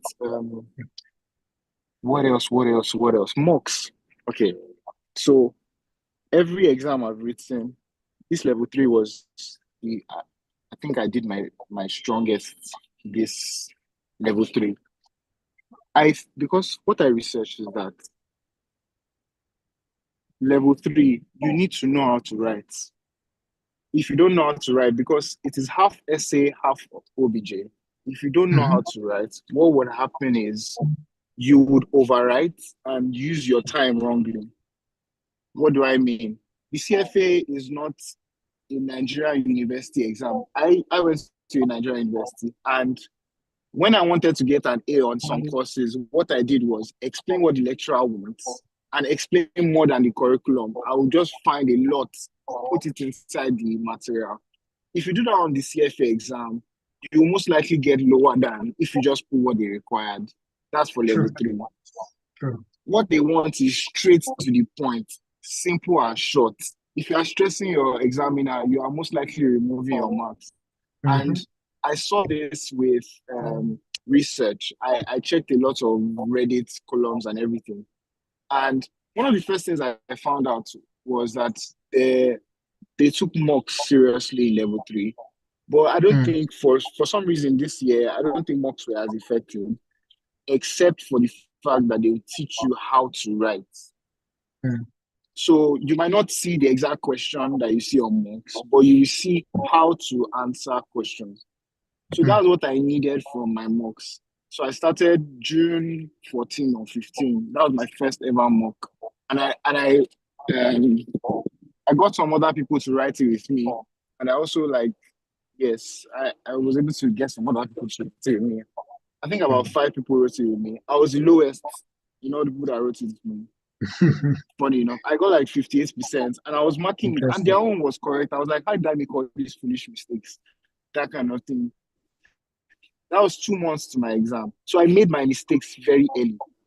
It's not like I'm more whiskey. Like, if you know, the kind of mistakes I used to make 2 months before the exam, you'll be like, this one have to in your head. That kind of thing. So I was the lowest, and I was the one that was marking it. So there's no way I would not favor myself, that kind of thing. So I was able to make my mistakes early. That was my first mock. By the time I was writing my exam, I'd written at least 23 full mocks. That gave me enough confidence to go and do anything. Level 3 exam, I came and I was just looking at stuff. I was chatting with Oloye, right?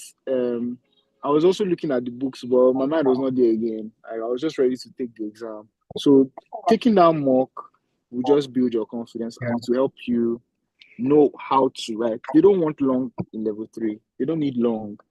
They just need you to do straight to the point. Give just enough to get the right answer and you get all your full marks.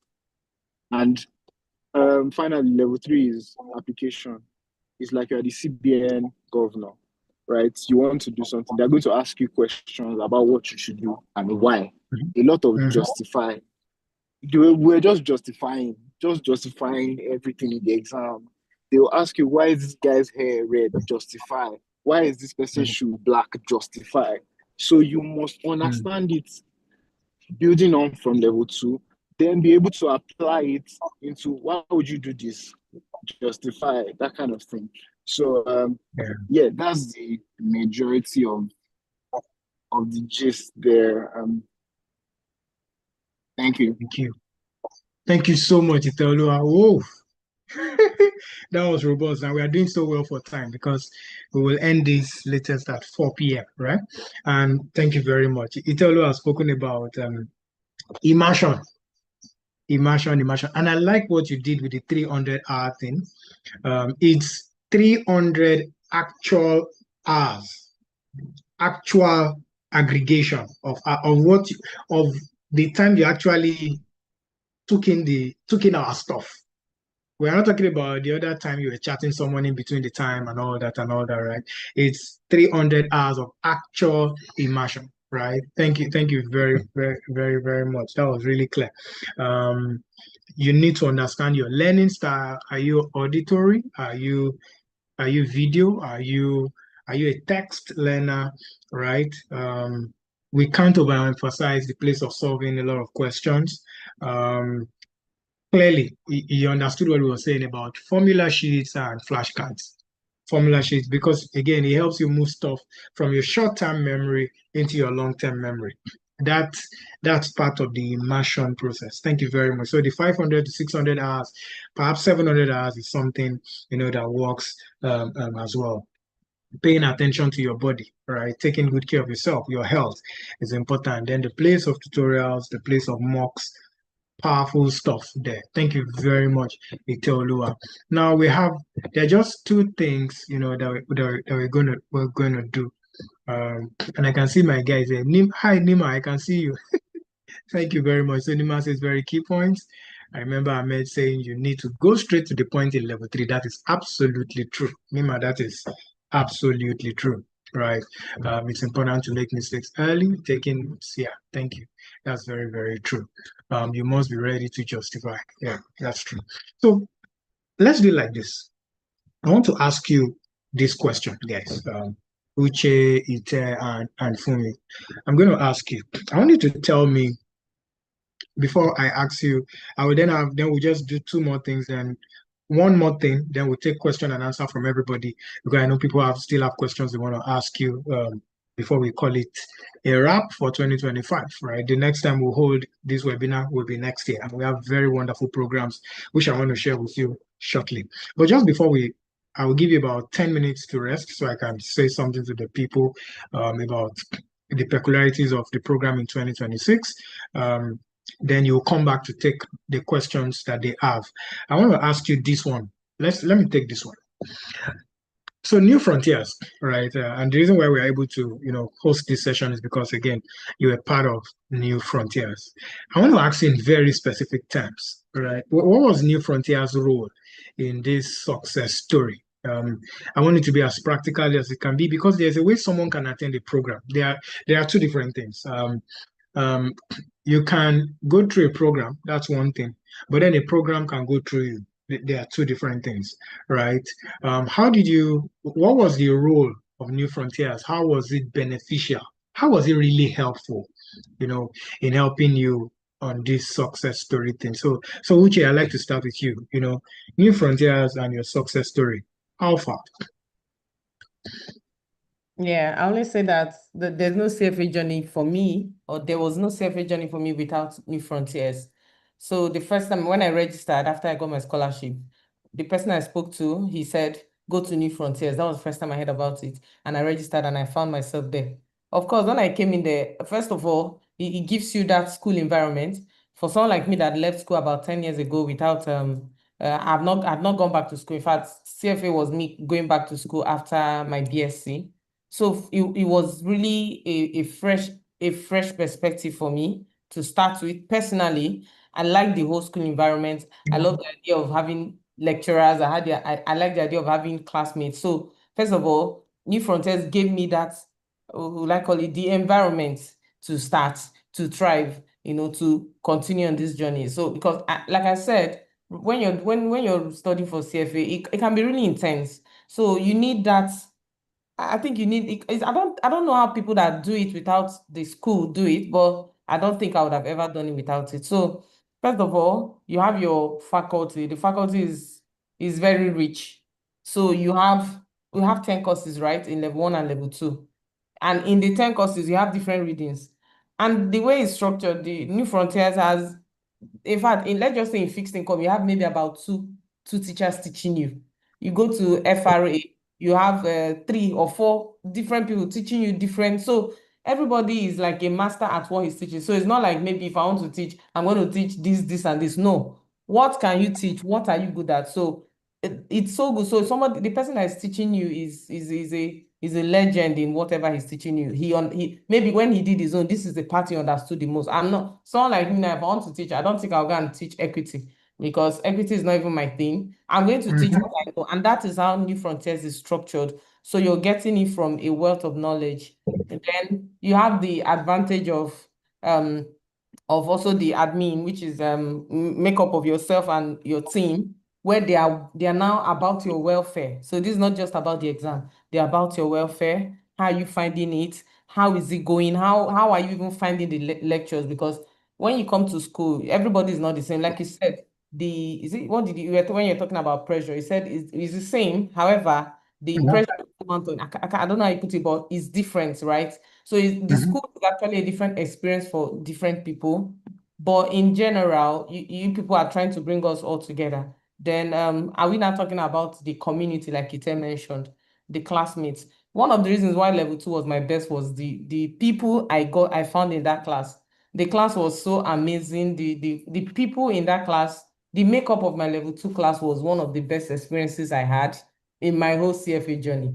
Like it was like a family. We're like a family. We're one, throughout that class, we're one. So the advantage of that community. So I'm going to use this opportunity to talk about Ite Oluwa on this call. I met him in my level 2. In level 2, I didn't know him that much, but by level 3, I wouldn't even still say that we're that close, but there was something he did for us. You hear him say he was marking mocks. So we call Ite our VC. Ite became our VC inside the school. He pulled us Yes, together, sir. held our hands. Ite literally said, Uche, you're going to pass this exam. Even when I was saying that, let's not bother, let me not bother, let me just rewrite it next year. He said, no, you will write this exam and you will pass it. So that's the kind of support you get. You get it from your lecturers, you get it from the faculty. I mean, the faculty, you get it from the school admin itself, you get it from your colleagues, okay? And then there's a way it gingers you. When you see other people moving, you can't relax now. So even if I want to sleep, I'm seeing that everybody is not sleeping. I'll wake up. You see people answering questions in class, and you're like, are we not in the same class? You go and find out. So people are giving you different perspective. You learn about the market, you learn about the finance space, everything. In fact, I think is all in all is a wholesome experience. It's a place to be. It's just like you want to go to university without going to an actual school. It's really not possible if you ask me. And even if there were some people that did online, like people in the diaspora or people that were not really in Lagos, they will even yes, so it's also possible, but you need that community, and that was what it did for me. Like I always say, there was no CFA for me without New Frontiers. Even if there's CFA level 10, I will continue to go. I most definitely will go through New Frontiers, and actually, I think it's even the only one in Lagos. Even if it's not the only one, it's actually the best for me. Like it's a school, it's a university. It's actually like a university. It's not just a tutorial center. It's an institution on its own. So I also use this opportunity to say thank you to New Frontiers. At least now I can say thank you because I'm done. I'm done. So Thank you, Chief. thank you so much for being there for me, for coming through for myself and others. for building that, for creating that school, because honestly, without that school, I'm not sure I would have made it, honestly. So that's Thank you very much. Yeah, New Frontiers did for me. Thank you too. Thank you very much. I'm sure our founders are turning wherever they are right now. They are just smiling. They are picking the signals. Thank you very much. Thank you. So Itaoluwa, what was your New Frontiers and your success story, please? Okay, so I'll start from level one. Mm. So for level one, I attended almost exclusively online. So people only knew my name, Zahavi, but they never saw my face. So I think the first day I showed up in class, people were like, this is the guy, that kind of thing. But online, I was able to follow everything. So that speaks to the strength of how the online class was. I would say that there were also problems that time. I think some of them have been fixed now. Like connection issues, I had a lot that time.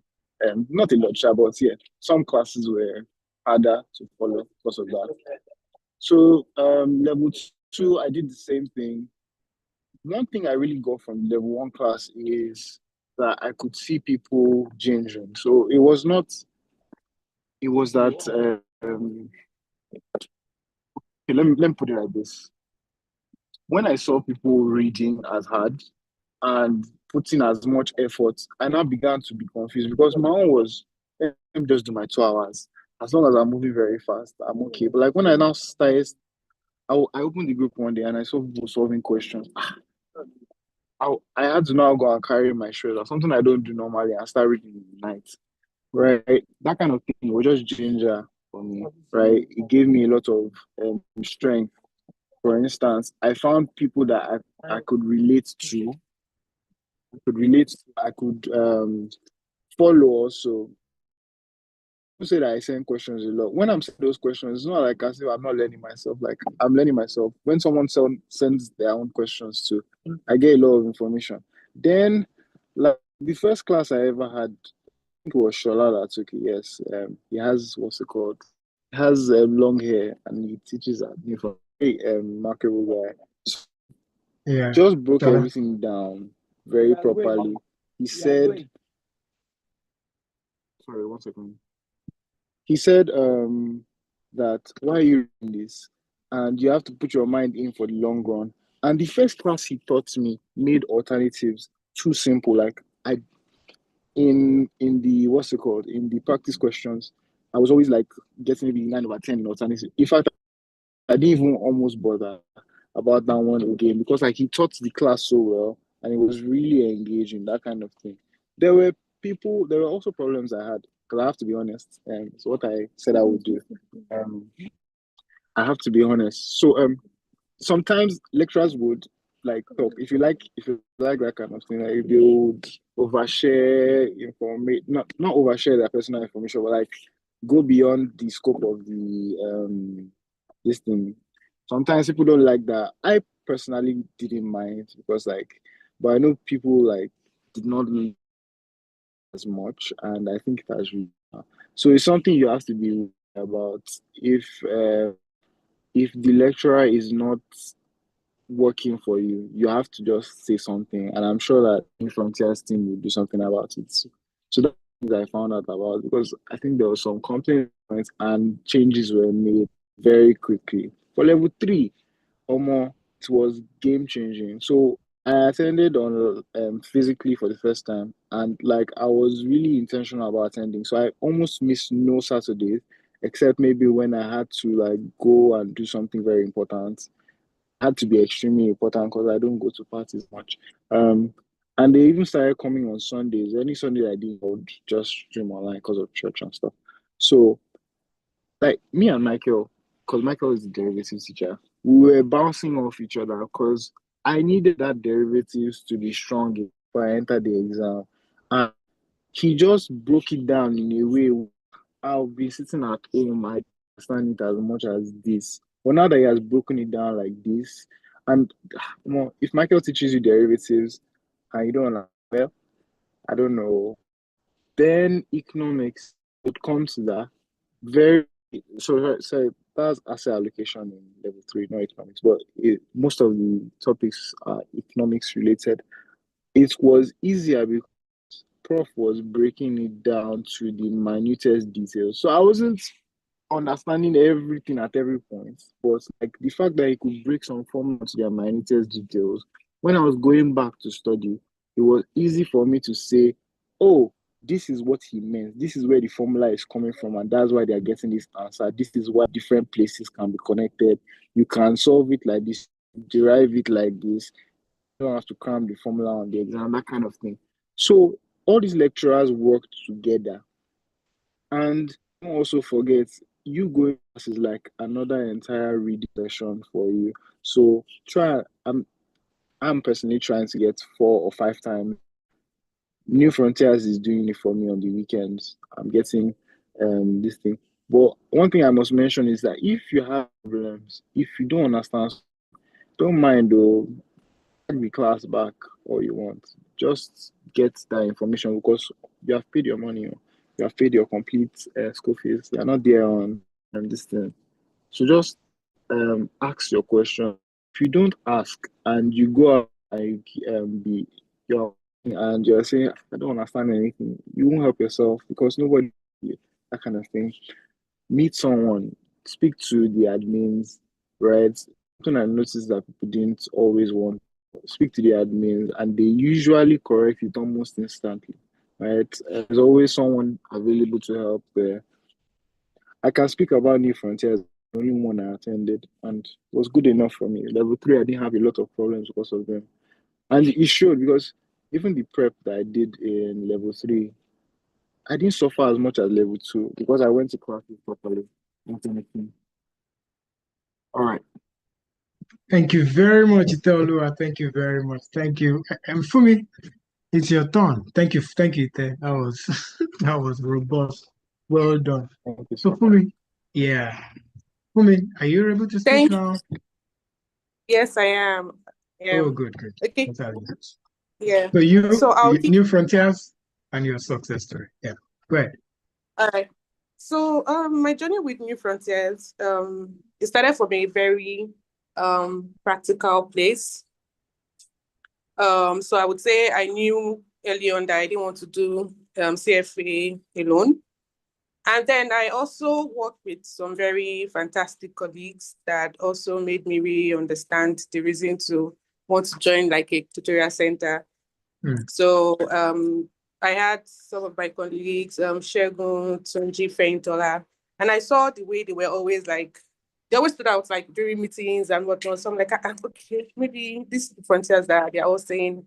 So maybe when I start my CFA journey, let me also try it. So that was where my journey started from. So watching their journey, their discipline, and the result that I saw gave me confidence in the process. So it also reinforced the need to also needing to join like a tutorial center. So what New Frontiers also gave me was structure and accountability. So for structure, I mentioned earlier that when I first attempted like studying on my own, and then the way the curriculum, for me, I say the curriculum is a bully, like a very big bully. So it bullied me I just shut down like studying. I was like, I can't do it and whatnot. So New Frontiers gave me that structure, right? So it wasn't just about teaching the curriculum, it was about building that discipline and also having that community of people that were serious-minded and that, we could support one another. And early on from level 1, I remember that I was attached to like a mentor, and not just me, like all my friends. And I saw the dynamics of having like not just going to class and just listening to the tutors speak. It was also having like a mentor that you can also confide in and also have like an heart-to-heart conversation with about your journey, your strategies, and everything, and getting like a very direct guidance to your program. So that also stood out for me, which also, progressed into level 2. That same community that I was able to build right? From not just the students, but also the lecturers. I was also able to have that progress into level 2, which also came very handy when I needed it the most. And, and I tell people that, when you come to class and there are some big people that you not even know, like that you can even, beyond just helping one another to pass the exam, you're also building like your own community, right? You're seeing or you're getting to know people across different sectors, and you're building that relationship that would also really help you like in your career. Yeah. And in terms of structure, like, and I love the way, they taught like that. For me, the class is not just about the class, it's about the thoughts that has been put into having the timetable. So I know that, especially for level 2, I remember that, you would have a lecturer come to say that, okay, you know what, we're going to do maybe derivatives first because you need this knowledge to build into fixed income. You need this to build it. So it's not just giving you those lecturers, it's about having like a well-crafted approach, right? Because they understand, they've been there, they've also written the exam, they know what it takes, right? And they're able to build a very practical timetable. So they know that, okay, maybe before we start maybe FSA or before we start this, you need to understand this because you need this knowledge to build into this topic and whatnot. So it was the whole put together curriculum, the timetable, the lecturers, and I'll also go back to what Uche said when she was speaking about experience, right? So for some courses, you have more than one lecturer because they have different strengths, like in different concepts, right? And which is really helpful, right? Just having that well put together team of people to take you to the finish line. So yes, so in terms of structure, I was able to get that with New Frontiers. And in terms of accountability, like I mentioned, having that community, having people that would hold you accountable to whatever you want to do, right? For my level 1, there's Femi, I remember, created this like WhatsApp group, and it's always every evening is always putting it there. Okay, guys, join. We're about to start solving questions. We're about to start solving questions and whatnot. Sometimes maybe you're very tired. You're just coming back from work, and then you see that message pop up on your WhatsApp. And you're like, okay, you know what? Let me join. Sometimes maybe you just want to be a passive listener, and then when you join the group, and then you see that they're really making sense, and then you also want to contribute. You want to communicate, and the fact that you also want to contribute, it helps you to say, okay, you know what? Let me read this concept so that when I join, I also want to make meaningful contributions and what not. So having that you to become very accountable to like the whole journey itself was really amazing. Right. So structure, accountability, those two frontiers. Thank you very much, Similar. Thank you very much. That was equally robust. I was saying I'll make some announcements before we take questions, but right now, because of brevity of time, I think the questions should just go. So, guys, you've heard a lot, and it's your turn now. If you have any questions, you could just raise your hand. Then we unmute your microphones. You can speak, or if you want to type in the chat, we'll take your questions. Then I make a few announcements. Then you can then move it on. But thank you very much. I think it's great hearing from your stories to the very beautiful stories, and we're confident that a lot of people have been helped already. As a result of these sessions. So, guys, if you have any questions, anything you'd like to know, this is the time to ask us. We'll be happy to take them right now. In the meantime, I think I'm waiting for people to join. Okay. So guys, let's go. If you have any questions, let's take them now. Hi, I have a question. My name is Toby. Hi, Toby. Hello. And thank you so much for the session and for all the speakers sharing their insights.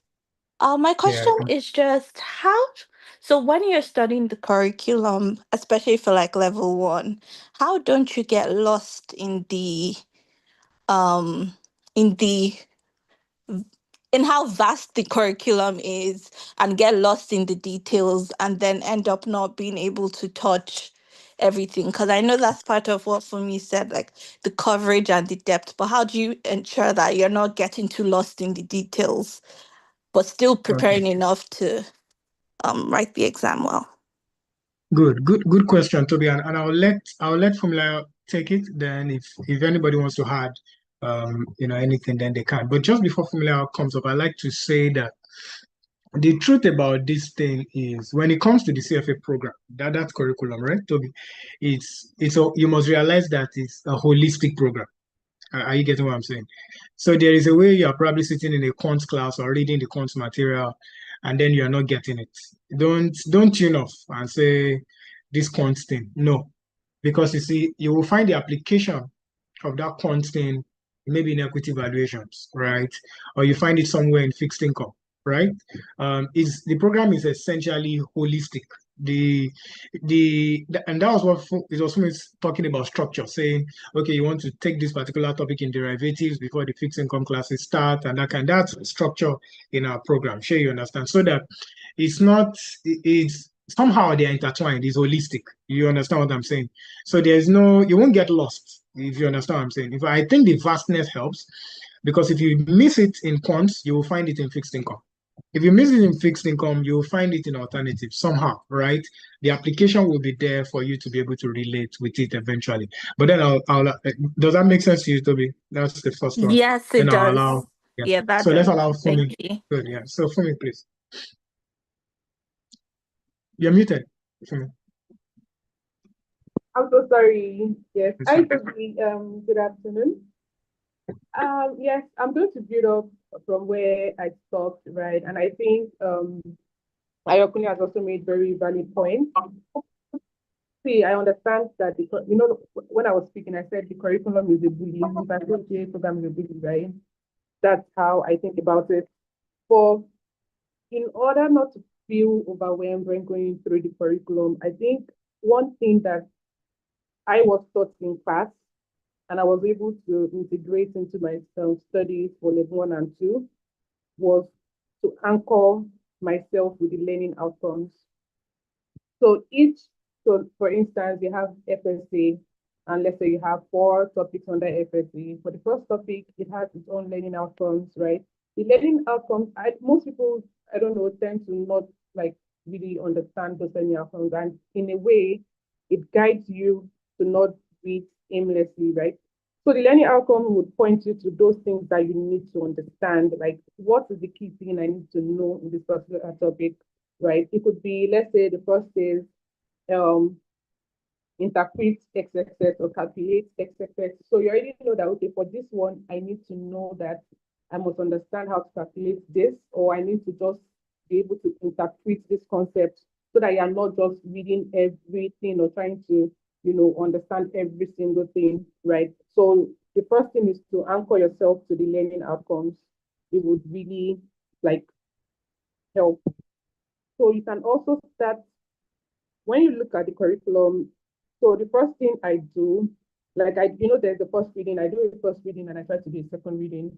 So for my first reading, I try to understand the big picture, because I understand that you might not really get everything, even at 70%, right? Sometimes it takes time. It could be in your second reading, it could even be that when you solve questions, right? So you need to really understand the big picture before you now try to, start deepening your knowledge in those concepts, right? So this would prevent you, some people want to attain perfection, but I tell them that it's not about being perfect. Understand the big picture. When you're fairly comfortable with that, then you can start deepening your knowledge, right? And then you see all those end of chapter questions, right? Use them, they should be your babies, honestly speaking. I've seen situations where I would read a particular concept twice, 3 times, 4 times, I don't understand. Not until then I go into questions. And from questions, when I solve and check solution, I'm able to then go back to those concepts to then align them in my head. Does that make sense? So sometimes you look at questions as a compass. for you to better understanding some concepts, right? And so you don't like need to read everything, like you don't need to understand everything, right? So sometimes you can use your questions as a compass. And again, you need to accept that you will not be a master in everything, right? You need to understand that from day one that you would not understand everything 100%. And what that would do is that would prevent you from wasting your time, like maybe trying to master like a concept and you don't have other time or you don't have enough time to cover other concepts, right? So once you understand that you won't be a master in everything, right, that should be like the biggest mental shift for you. So this would help you reduce your anxiety and also build it will help you bring some right to the case. So go back to your learning objectives, like your learning outcomes. I need to understand the formula, or do I need to know how to interpret this concept, right? So you can go back to your LOS as a guide to, okay, what are the key things, or what are the key things, yes, that you need to like bring out of it, right? And then keep a simple structure, have your targets, maybe this week you need to cover this, the next week you need to cover that, then you need to have short review cycles, right? Because I tell you that sometimes you would read like a concept and then 2 weeks, 3 weeks later, you've forgotten, right? So for me, when I read curriculum, I have my notes.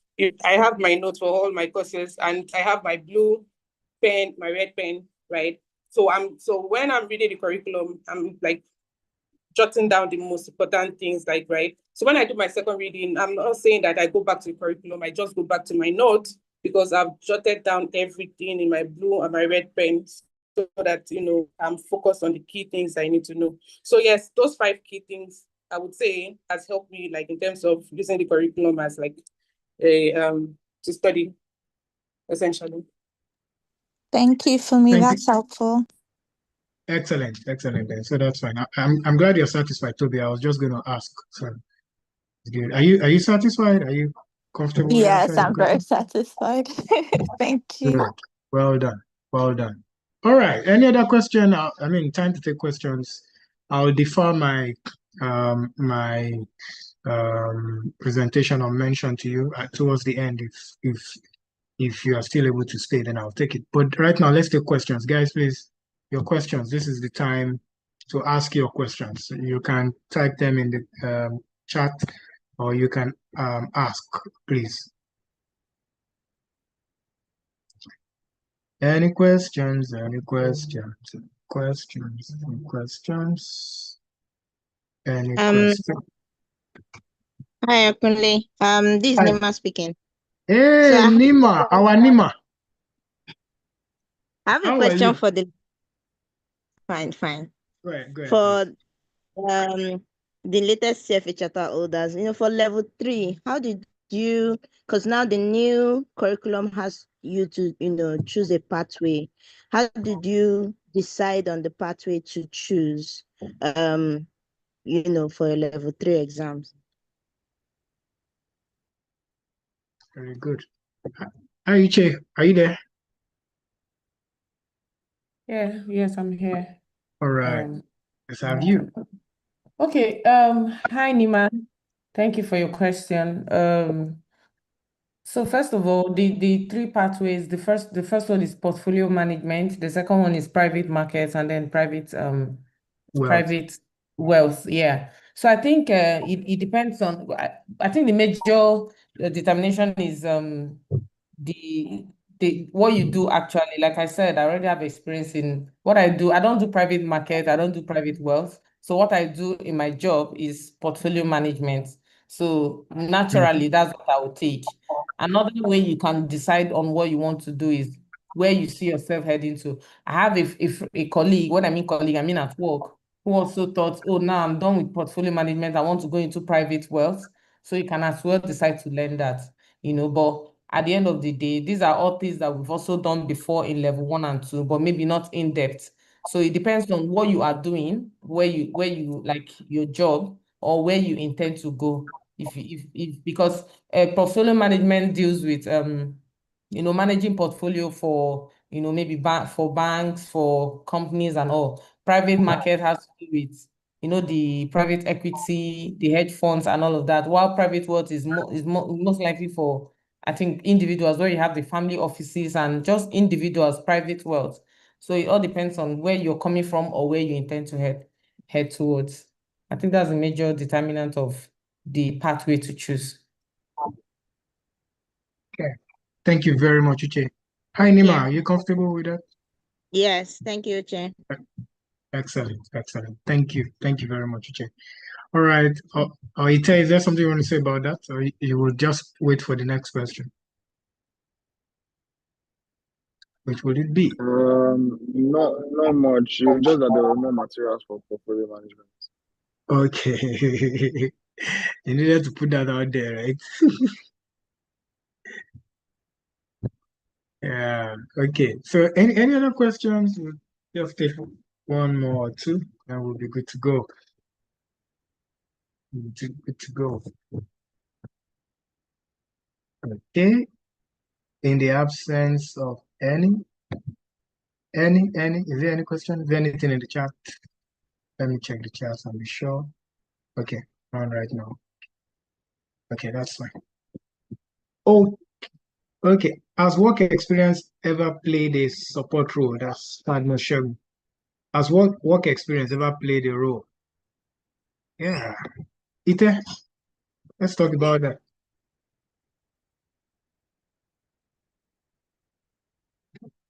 Itolo, let's talk about it. Can you hear me? Yes, I can. Yes, we can hear you. Okay, yes. So for instance, fixed income, derivatives, portions of equity, corporate issuers, FSA. Yes. So I can say that fixed income, I didn't have to read as hard. I didn't have to use as much of my brain when reading down, because it's something I do every day.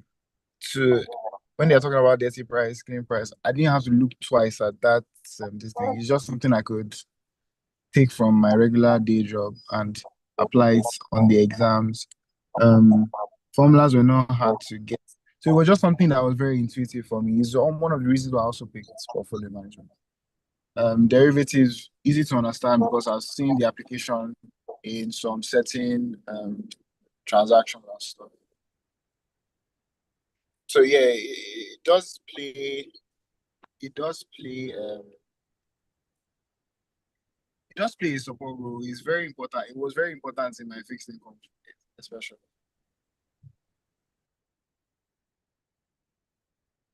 All right. Thank you very much, Iteolua. So you were answering the question about, sorry, forgive me, work experience. So about work experience. Good.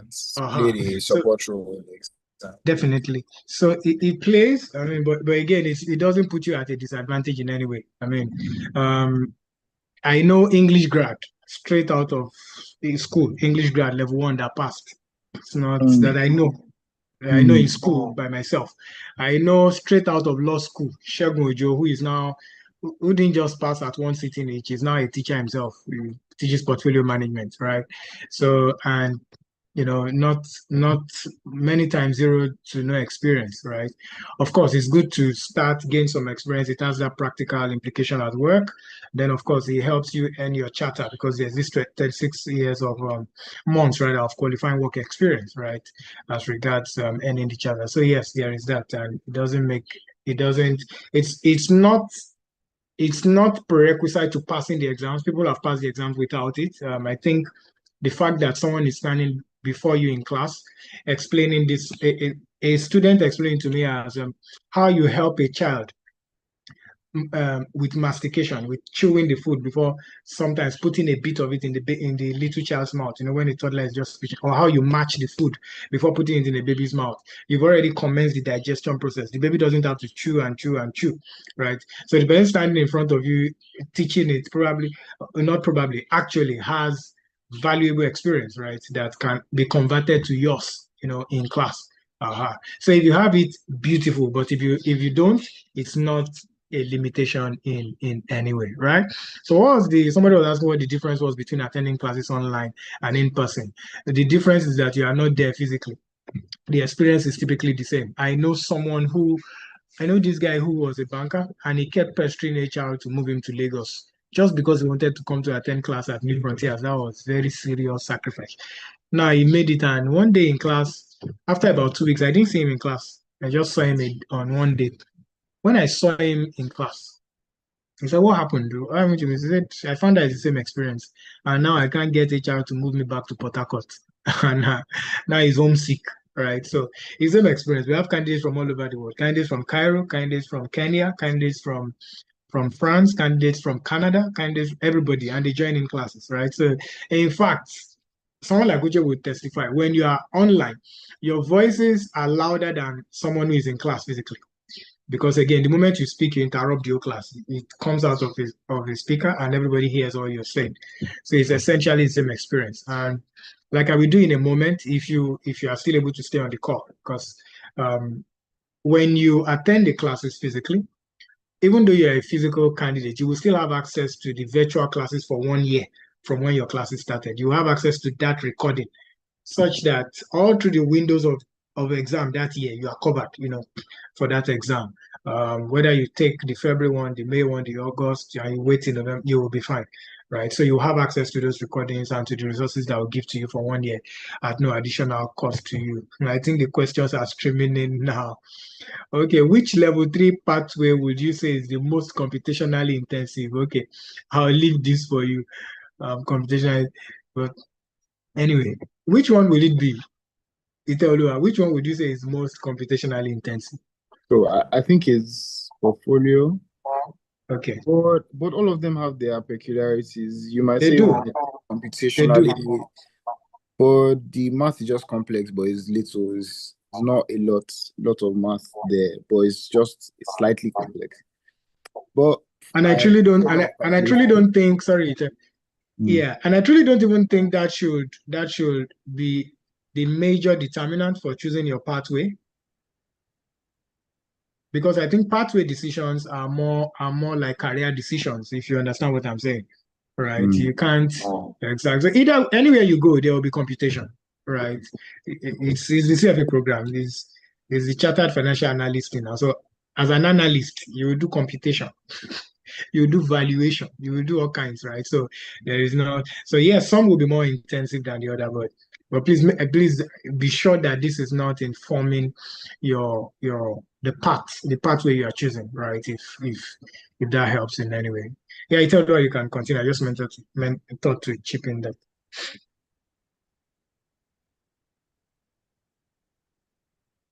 Yeah, go ahead, Ite. Okay, wait, sorry, I didn't get that. I think you broke off for a bit. Oh, can you hear me now? Yeah, I can hear you. Okay, yeah. So I said you should go ahead. I was just trying to mention that should not be a determinant in the choice of the pathway, because it's like making a career decision, if you understand what I'm saying. You can't, you shouldn't, say because it's, but then yeah. So go ahead, please. So yeah, also the calculations might have been a lot in portfolio management, but it doesn't mean they were complex. Once you get what they are trying to do, it's not complex. That's what I'm trying to do. Thank you very much. Thank you very much. That's really good. Okay, Chukwudalu, I hope you're sorted. I hope you're comfortable with that answer, right? Yeah. So the next one will then be, okay.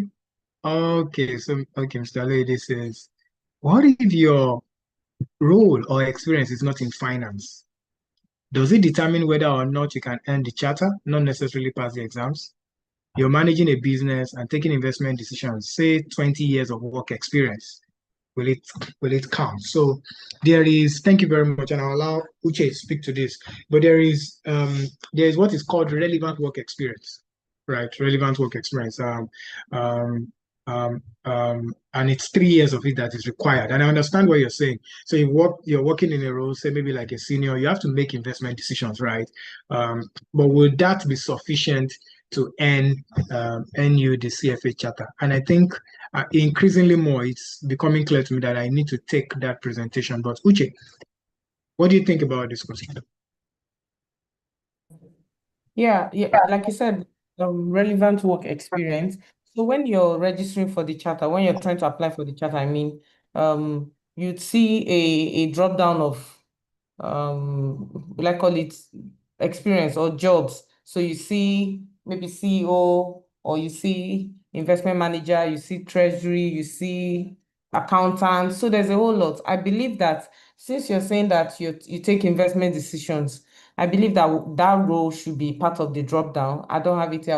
I would have looked through it together, but unless you're doing something entirely off finance.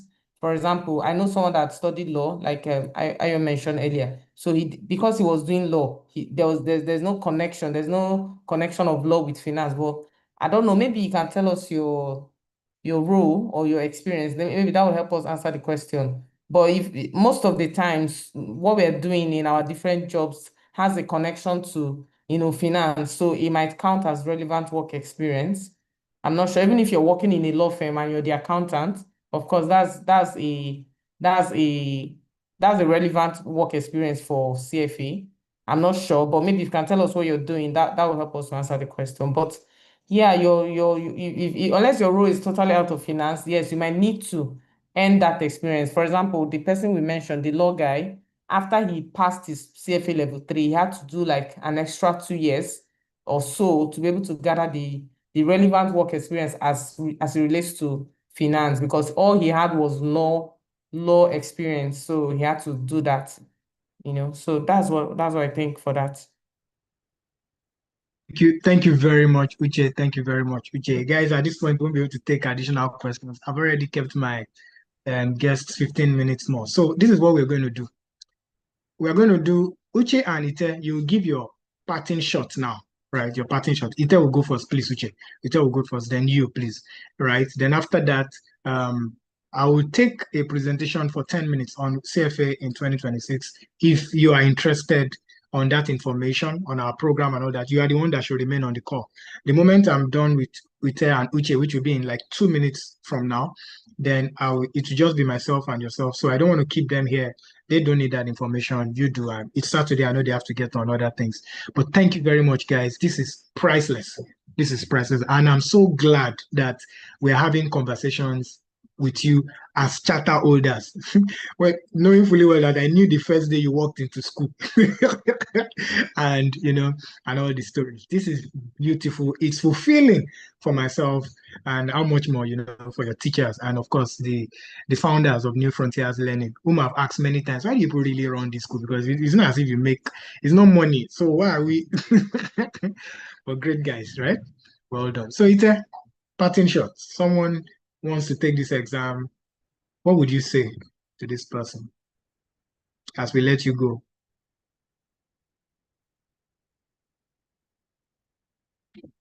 Is it there?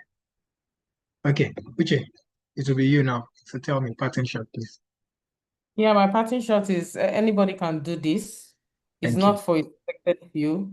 I know the prices to pay, the sacrifice is a lot, and it takes those who are willing to pay the price to actually get to the end of it. So over the course of my journey, I've met a lot of people with different stories. Some have stopped at level 1, some level 2, some even level 3.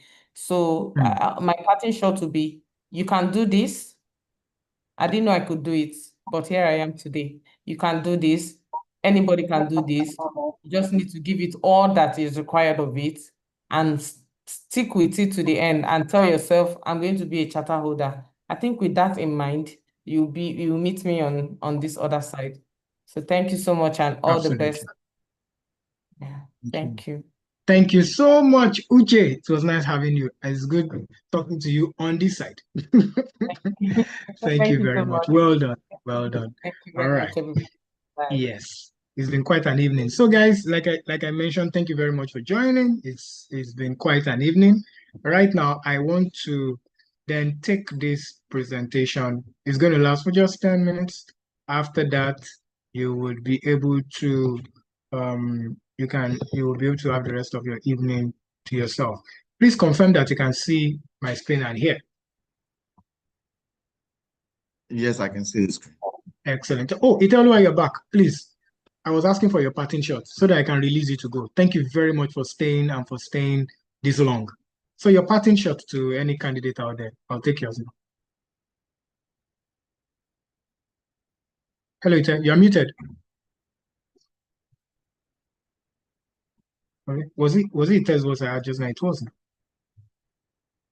Oh, okay. Ite, I can't hear you. But whenever you're able to speak, because you're muted right now, just interject with your parting shot. I'm willing to take that, your 1 minute parting shot, then we can call it a wrap. But for the rest of us, guys, can you see and hear? I need to reconfirm. I thought it was Ite's voice I heard. Okay, good. So as I can see my screen. Thank you very much. All right, so let's do like this. So this is it. Welcome. This is going to last for 10 minutes. We already had welcome our introductions. We conducted the interviews. We looked at the success stories, then question and answer and conclusion. But I want to move into this quickly. So this is Abiodun Agbola, CFA, Group Head. It was Group Head Derivatives Market, FMDQ Securities Exchange Limited. He said, I had a background in microbiology and crossing to finance was a lot. New Frontiers Learning gave me that community and helped to really understand the CFA curriculum and make the switch that is required from microbiology to finance. Abiodun Agbola. Abiodun Agbola was actually a mentor to Iteolua Kishi Adesanya, one of our faculty members, teachers. He was mentored to Iteolua Kishi Adesanya. In fact, I remember Ite reaching out to me at a point when he was struggling, and I said, I'll give you a mentor that will be able to relate to what you're saying, and he was able to attend to him. I'm glad. We are so glad to have this kind of impact. So not only was Abiodun our candidate, he is a faculty member now and mentoring others and helping them succeed in their journey as well. This is Oluwapelumi Fadola. Oluwapelumi says, I received my CFA charter today, having passed the 3 levels of the CFA program at first attempt and met the requirements of the CFA Institute. It was quite a journey, and I'm really grateful for this milestone. Many thanks to the tutors at New Frontiers Learning Center for the knowledge shared. Now, what's the CFA program? This program is the most respected designation in finance and investment all over the world. Right? It's administered by CFA Institute based out of the United States of America. And there are just a little over 200,000 charter holders in the world, right? So 200,000 out of about 8 billion people on this planet. That shows you it's among the elite, right? Just a very few people are a part of that charter, a part of that group. There is, earning the charter will require that you pass the 3 levels of the exams, and you have 36 months of qualifying work experience, and of course, pledging to adhere to the code of ethics and standards of professional conduct. So there are 3 levels for these exams that you need to write, and each of them is tested in a 5-hour exam. That's for the CFA program itself. The exams, 10 topic areas: ethics, financial statement analysis, quants, portfolio management, equity, fixed income, corporate issuers, derivatives, economics, alternative investments, and of course in level 3, there are specialized pathways we talked about: private market, portfolio management, and private wealth. In level 1 is entirely multiple choice questions. In level 2 is entirely multiple choice questions too, but you then have episodes. We call them vignettes, but they are episodes, short episodes that tell a story, and then you now answer the questions. In level 3, you have those short episodes, but in one of the exams, you would take multiple choice, respond to multiple choice, but in one of them, you have to respond with essays, right? One of those, right? The exams happen 4 times a year for level 1, FMAN, February, May, August, November.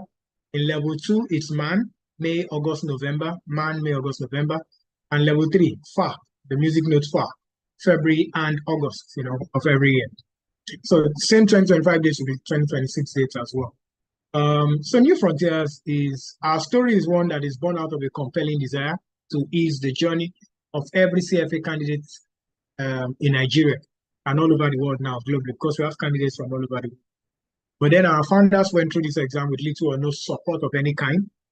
However, they made up their mind and vowed to turn into reality the dream of every CFA candidate. That's the dream of earning the CFA charter, irrespective of their backgrounds, finance and non-finance alike. And after doing this for about over 15 years now, about 15 years rather now. We've supported over 3,000 professionals. That number is about 5,000 right now as we speak. About 5,000 professionals, right?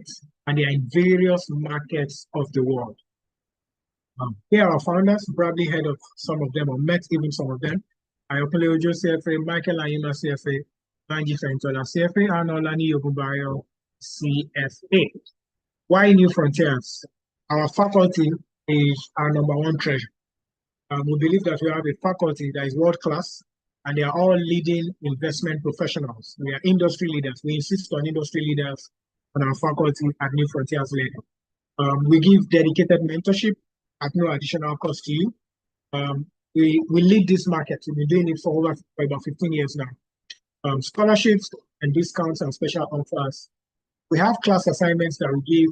We run daily quizzes, monthly tests, mock exams, right? So we are in your face every day because you must pass your exams, right? And of course, we have a no pass, no pay policy, but again, terms and conditions apply if you are going to enjoy the no pass, no pay policy. And of course, there is a candidate support where we offer jobs and career support to candidates. People know that we run this program and they believe that when they are trying to hire for certain roles, they reach out to us before they even talk to the public about those roles because they believe that they have the right kind of people. Yeah, this is Busola Jeje. Busola Jeje was equity researcher at Telima. She was portfolio manager at Cowrie Wise, but right now she is an MBA candidate at Harvard Business School. She says, I'm happy to announce that I passed the August CFA Level 3 exams. The journey was filled with tears, caffeine, sleepless nights, panic attacks. She's grateful to God. She's finished all levels at one sitting. And she's particularly grateful for the solid knowledge she has learned. Now it has positively shaped her career. Special shout out to you, all our tutors there. Our programs at New Frontiers, we have a regular program that are both recorded and self-paced.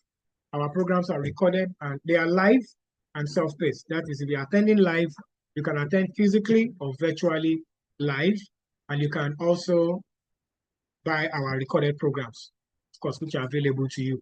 But if you attend physically, you also have access to those recorded programs for free, right? At least within the course of the 1 year from when you started your programs with us.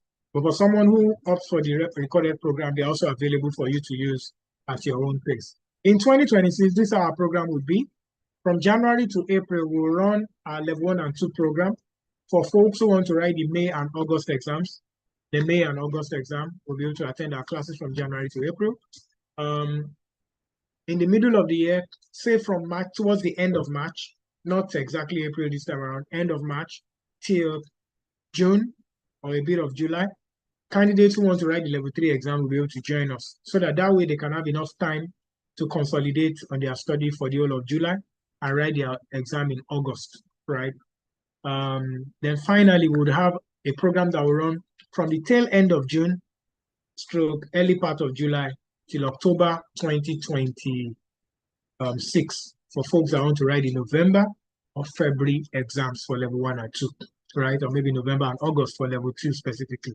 Level 1, November or February, as the case might be. So this is our calendar for next year. This is what we're doing next year.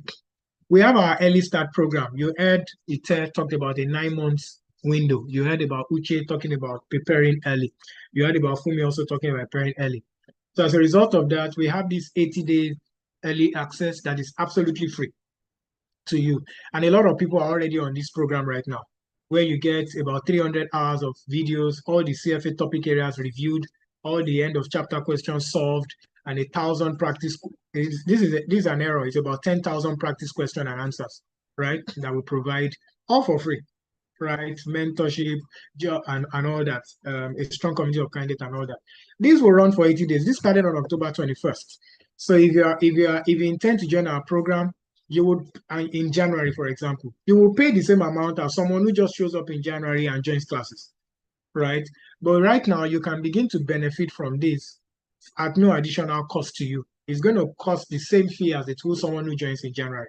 And this offer opened on October 21st, and it's going to end in the first week of January. So please, or second week of January, as it were. I'd like you to please take advantage of this. It's for your own benefit. It will add value to you. And please tell someone out there who you think wants to start this exam. One big secret is to always start early. If you take the early start program, you will have had your first interaction with the exams, with material, before your classes start in January.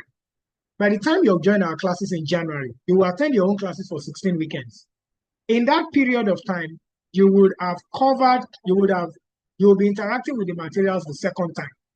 And by the time that is done, you still have about 1 month to consolidate, solve questions, and interact with the materials about 3 times. That way, we have improved your chances of success, right? We don't control the outcomes, but we understand the variables that affect the outcome. And we are saying we have a system that works for 15 years. This is one of them. So please, if you intend to join the program and say, I'm waiting till January, there is no need to wait till January. Join now. You've already missed a few days because it started on October 21st, but you can join now because it's at your own pace. You watch the recordings, get yourself immersed, and right, like it said, the immersion should begin, and then you begin to get value. Of course, classes will start in January, on the 10th of January next year. January classes will start for the level 1 and 2 August and May exams, right? For the level 1 and 2 May and August exams, classes will start on the 10th of January. Of course, level 3 guys are not left out. Unlike the other guys, level 1 and 2 who have 80 days free, they have 100 days free for their own program. And their own early start started in December 1st, and it's going to continue till March. Their own program will start, I think, on the 21st of March. March 21 is when their classes will start. So please, if you know any level 3 candidates, you have 100 days free. What are you waiting for? Jump on it and start interacting with those materials. 100 days is good time to interact with those resources, and then you can join your program at the beginning, when the program begins in March, and that will be it. I'd like to end with this review from Folashade Ogunbayo, CFA, from Infrastructure Investments, works at IFC, the World Bank Group. She says the mock exams at New Frontiers Learning Center helped a lot. The feedback was always a good tool to judge my preparation level to each phase. If you need a prep center, New Frontiers Learning is the place. It's unbelievable how many intelligent people you have in one place, right? And so if you are willing to join our program today, this is the person to talk. These are the people, the numbers to call. Olawale on 070-6727-8574. 070-6727-8574, or Mr. Isiaka on 0817-063-4754, 0817-063-4754. And I think you should join us, follow us on LinkedIn, because information about the program today and many other programs like this get shared on it. I think I should also talk about how we have a lot of free resources on YouTube. Prerequisite reading. There are free prerequisite readings for people that want to take the level 1 exams, for example, on your YouTube, and many, many other tips that have been shared there for free. Even this video that is happening live right now will be uploaded to YouTube immediately. To be available immediately after this session on YouTube as well. So guys, that is the session, the presentation I wanted to give to us. And I think value has been added today. It's been good being able to provide this. Yeah, so this iPhone user says, does New Frontiers have an instrumental payment? Okay, please reach out to our guys on the call. They will be able to help you out. And I think you should. If instrumental payment is what will help you in terms of your journey, the team, of course, has a plan where they can help you, with that as well. We also give out our scholarship details where people can apply and all that. So please reach out to the team. Olale, please drop the enroll link here on this chat so that people can pick it up and they can pick it at any time that they want. Yes. So this video will be available on YouTube for you to be able to watch, and you can have that after now, right? So thank you everyone for staying. I hope value has been added. You can please drop it. Okay. Olale has dropped the link.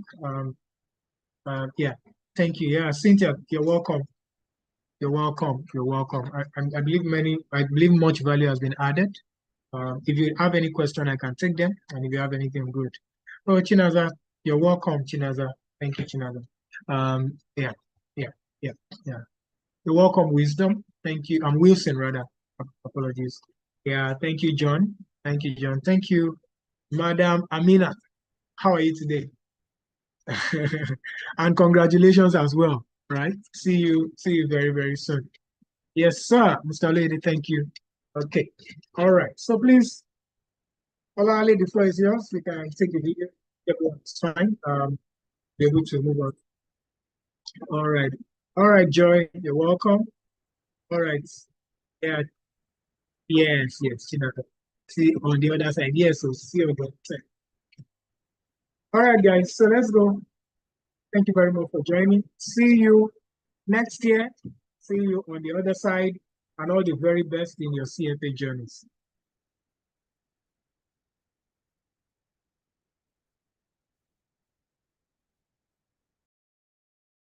New Frontiers Learning is the #1 tuition center for the CFA exams in Nigeria. Our founders went through their CFA journey with little or no support of any kind. However, they vowed to turn into reality the dream of every CFA candidate earning the CFA charter, irrespective of their backgrounds, finance and non-finance alike. It is this commitment to support our candidates that influences our engagement of a world-class faculty, partnerships, scholarship and discount offers, our online learning management system, and so much more. Our clients' outstanding results across all levels of the exams every year attest to the quality of our top-notch physical and online program in the last 10 years. That's right, we have been impacting the industry for 10 years and have supported about 2,500 professionals in that time space. Register with New Frontiers Learning today.